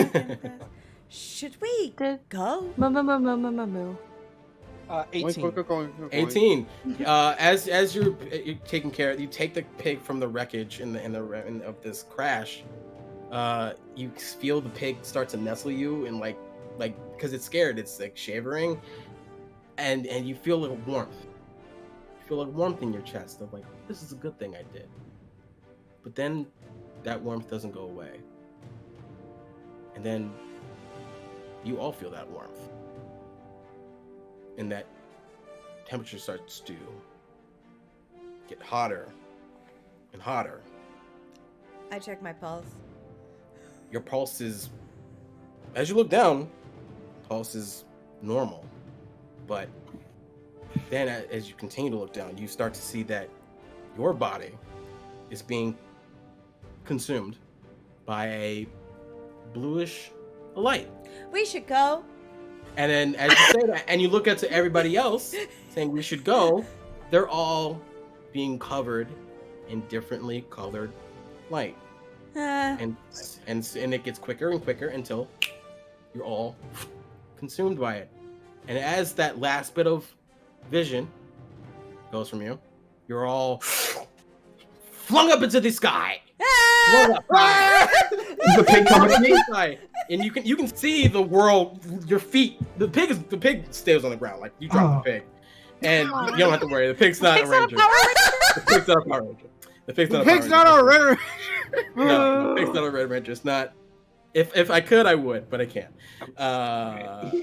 And you're all like shot into the sky, and you can see your feet leaving the ground, and as you just sail across the state, and you're rocketed faster than you can blink, and you boom. Light dissipates from you, and all those lights travel off you like water washing off you and heading straight into the floor and going all over this dark interior, this dark room. You can barely see. You can see each other. You can see shapes of things, but you've never been here before. This place. What could this possibly be? And as you all are standing there looking at one another, trying to figure out mentally what the fuck just happened, what the hell's going on, the power starts coming on. All that energy that was coursing through you starts to energize this place. And you see what looks like, honestly, it looks like a set from like a Doctor Who science fiction kind of deal, with machines starting to pump and undulate and energy coursing through like tubes, and it completely looks like something out of science fiction. And as you're all about to start saying something, you hear the clangs. You hear clang, clang, clang. And as you all look to where the source of the noise comes from, you see a colorful robot. It looks like something the Jetsons would come up with. And it all stare at it. Its visor, its yellow light scanning all of you. And it just goes, ay! What's going on? And that's where we're gonna end it. Wow! Wow! We almost killed the pig. We almost killed the pig. You stopped it from being corrupted. I'll say that. Good. Stop the I corruption guess. in the- That's a win. Good. I That's have a a win. question before we go. What's up, bud? Is Clancy a Power Ranger? No He plan. said like they weren't, and I'm upset. I was Clancy hoping is- for some farmer Power Rangers. I was hoping for some ostrich Power Rangers. I was I hoping feel for like the pigs. ostrich should be like a red. Yeah. It's my first time. We can't go that outlandish on my first go around. Look, it's your world. You make it. Yes. You can say whatever you want. Can we earn the right? Can you? Can we get ostrich Power Ranger privileges? Can we get an ostrich Zord? Can Oh yeah, ostrich are definitely. Can Lupe's Zord be an ostrich? Yeah, sure. Why not? Hell yeah. Some prehistoric ostrich. We can do that. Sure. A Struthiomimus even. I will say that your ostrich. Now is you not gotta with say you, that more. Lupe. That ostrich is not with you. Clancy is not with you. No. The pig wasn't with me either. So look, the I'm pig just and as the shocked ostrich and upset. are back at the carnival. It's just my to-go bag. I feel so unprepared. Did you guys have fun? Yes. Yeah. Yeah. I felt like a Saturday morning cartoon. That was wonderful. That was the goal. That was the goal. I'm so happy that I was able to do that for you guys. I had a blast. I hope that everyone watching had a blast too. I'm not as nervous as I once was. I'm energized. I'm prepped up. You're Hell yeah. you You are- killed it, Christian. This is You my, are fucking doing amazing. yeah. Like I said before, this is my first time ever GMing, and I had an absolute blast. Thank you for all the support from my players and from the audience. I can see why people love this so much. It's terrifying, but at the same time exhilarating. Yes. I'm glad that this premiere got so much love, and I cannot wait for part 2 of this wonderful, wonderful episode of Day of the Carnival. Shall we do our final goodbyes, and where we can find everybody, final farewell, not final farewells, because we'll see them next week. Yes. Yes. Oh, yeah. I am Christian McKenzie, your marvelous magistrate of the Morphin Grid for these 2 Power Ranger sessions. You can find me at Oh no. Oh. No. Hold No. on. Christian, wait, stop! wait. Where can I find you? Oh, Wait, Where wait. can we find you, Christian? Christian, wait. Hold on. Give me a second. Am I gone? There you go. Okay, you go. There Here we go. Yeah. I love you, Spectrum. You're the best internet service. Fluffy Goomba. You can find me. I'm gonna do this at a hurry because I'm scared now. Fluffy Goomba, Twitch, TikTok, Tuesdays, Fridays, Sundays, playing variety games with a variety of wonderful people. You can also find me on this channel on Sundays, playing Tragic Theologian, where we're taking a bit of a hiatus because capitalism is a bitch. But you can usually find me playing Ragnar of the Iron Claw, leaning Econite fighter, whose best friend destroyed the sun. But that's neither here nor there. True. Because you cut out. It said true, not true. That's not true. I heard true. I heard true. I I heard heard true. true. I heard true. You may have not destroyed the sun, but you destroyed the sun's heart. You destroyed the sun's self-esteem. Oh, Whatever. Whatever. But again, you can find me here next week, GMing part 2, the conclusion of this wonderful episode with these wonderful players. And speaking of these wonderful players, let's go down the line. I know you're mad at me, Andre, for calling you out, but I need you to go first, buddy. It's okay. Hi, everybody. My name's Andre. You can find me at Andre Vera Art on Twitter, Instagram. AndreVera.art is my website with my illustration portfolio and all my actual plays. Check my social media for if my commissions are open, which hopefully very soon they will be. Next up, we got Dylan. Hi, I'm Dylan. Super Dylan everywhere on the internet. Go follow me on Twitter or don't. I don't care. Watch The Atomless on the Welcome In or listen to it wherever you get your podcasts. And on Mondays, tune into the Many Hearts Doctor Who project and come back to Total Party Kiss here and at Gen Con. If you go and see Tragedy of Theologian live, don't fucking talk to me. I'm busy. I'm focused. I'm watching my I'm show. watching my stories. I don't want to fucking talk to you there. Find me after. Goodbye. you are gonna go a couple weeks without your story, so I Yeah. can understand. It's don't pick another time. I love you. Okay. I love you. Goodbye. Oh, next up, no. fucking internet, please. We're You're back. You're back. Cool. Yeah. AJ, you're up next. Okay. Here we go. We're gonna do With your how many lollipops have you eaten? How many lollipops is that? In 3 hours, how many lollipops? It was even more like the fact that you had like a cigarette. I'm like, oh, just keep alluding to who you're playing. Just keep every alluding. single second. So who three of these bastards are playing? 7? Damn. We're small. Still, I need to get. Very I don't small. have any you're more. gonna Let me get gingivitis. Did you say shingivitis? Like I your heard nose is ticking? shin. Yeah. I like gingivitis because it's the evil version of gingivitis. Anyway, where can we find you, AJ? Besides in your local dentist. Not there. Hi, I'm AJ, also known as Husha Kid. You can find me on Twitch, Twitter, and TikTok as Husha_Kid. I am a video editor, transcriber, TTRPG performer. Did I say voice actor? I'm a voice actor. I don't know what else I am. Amazing. You can usually find me on Fun Critical guy. Misses. You can find me tomorrow over on the Critical Misses, where we're going to be on our penultimate episode of The Lost Frontier, in which it's a Star Trek campaign. I'm playing Dr. Tixel Tix. It's a time. I'm a ball of anxiety. Love it. Not a ball of energy. Anxiety. I mean, anxiety can be an energy, honestly. Yeah.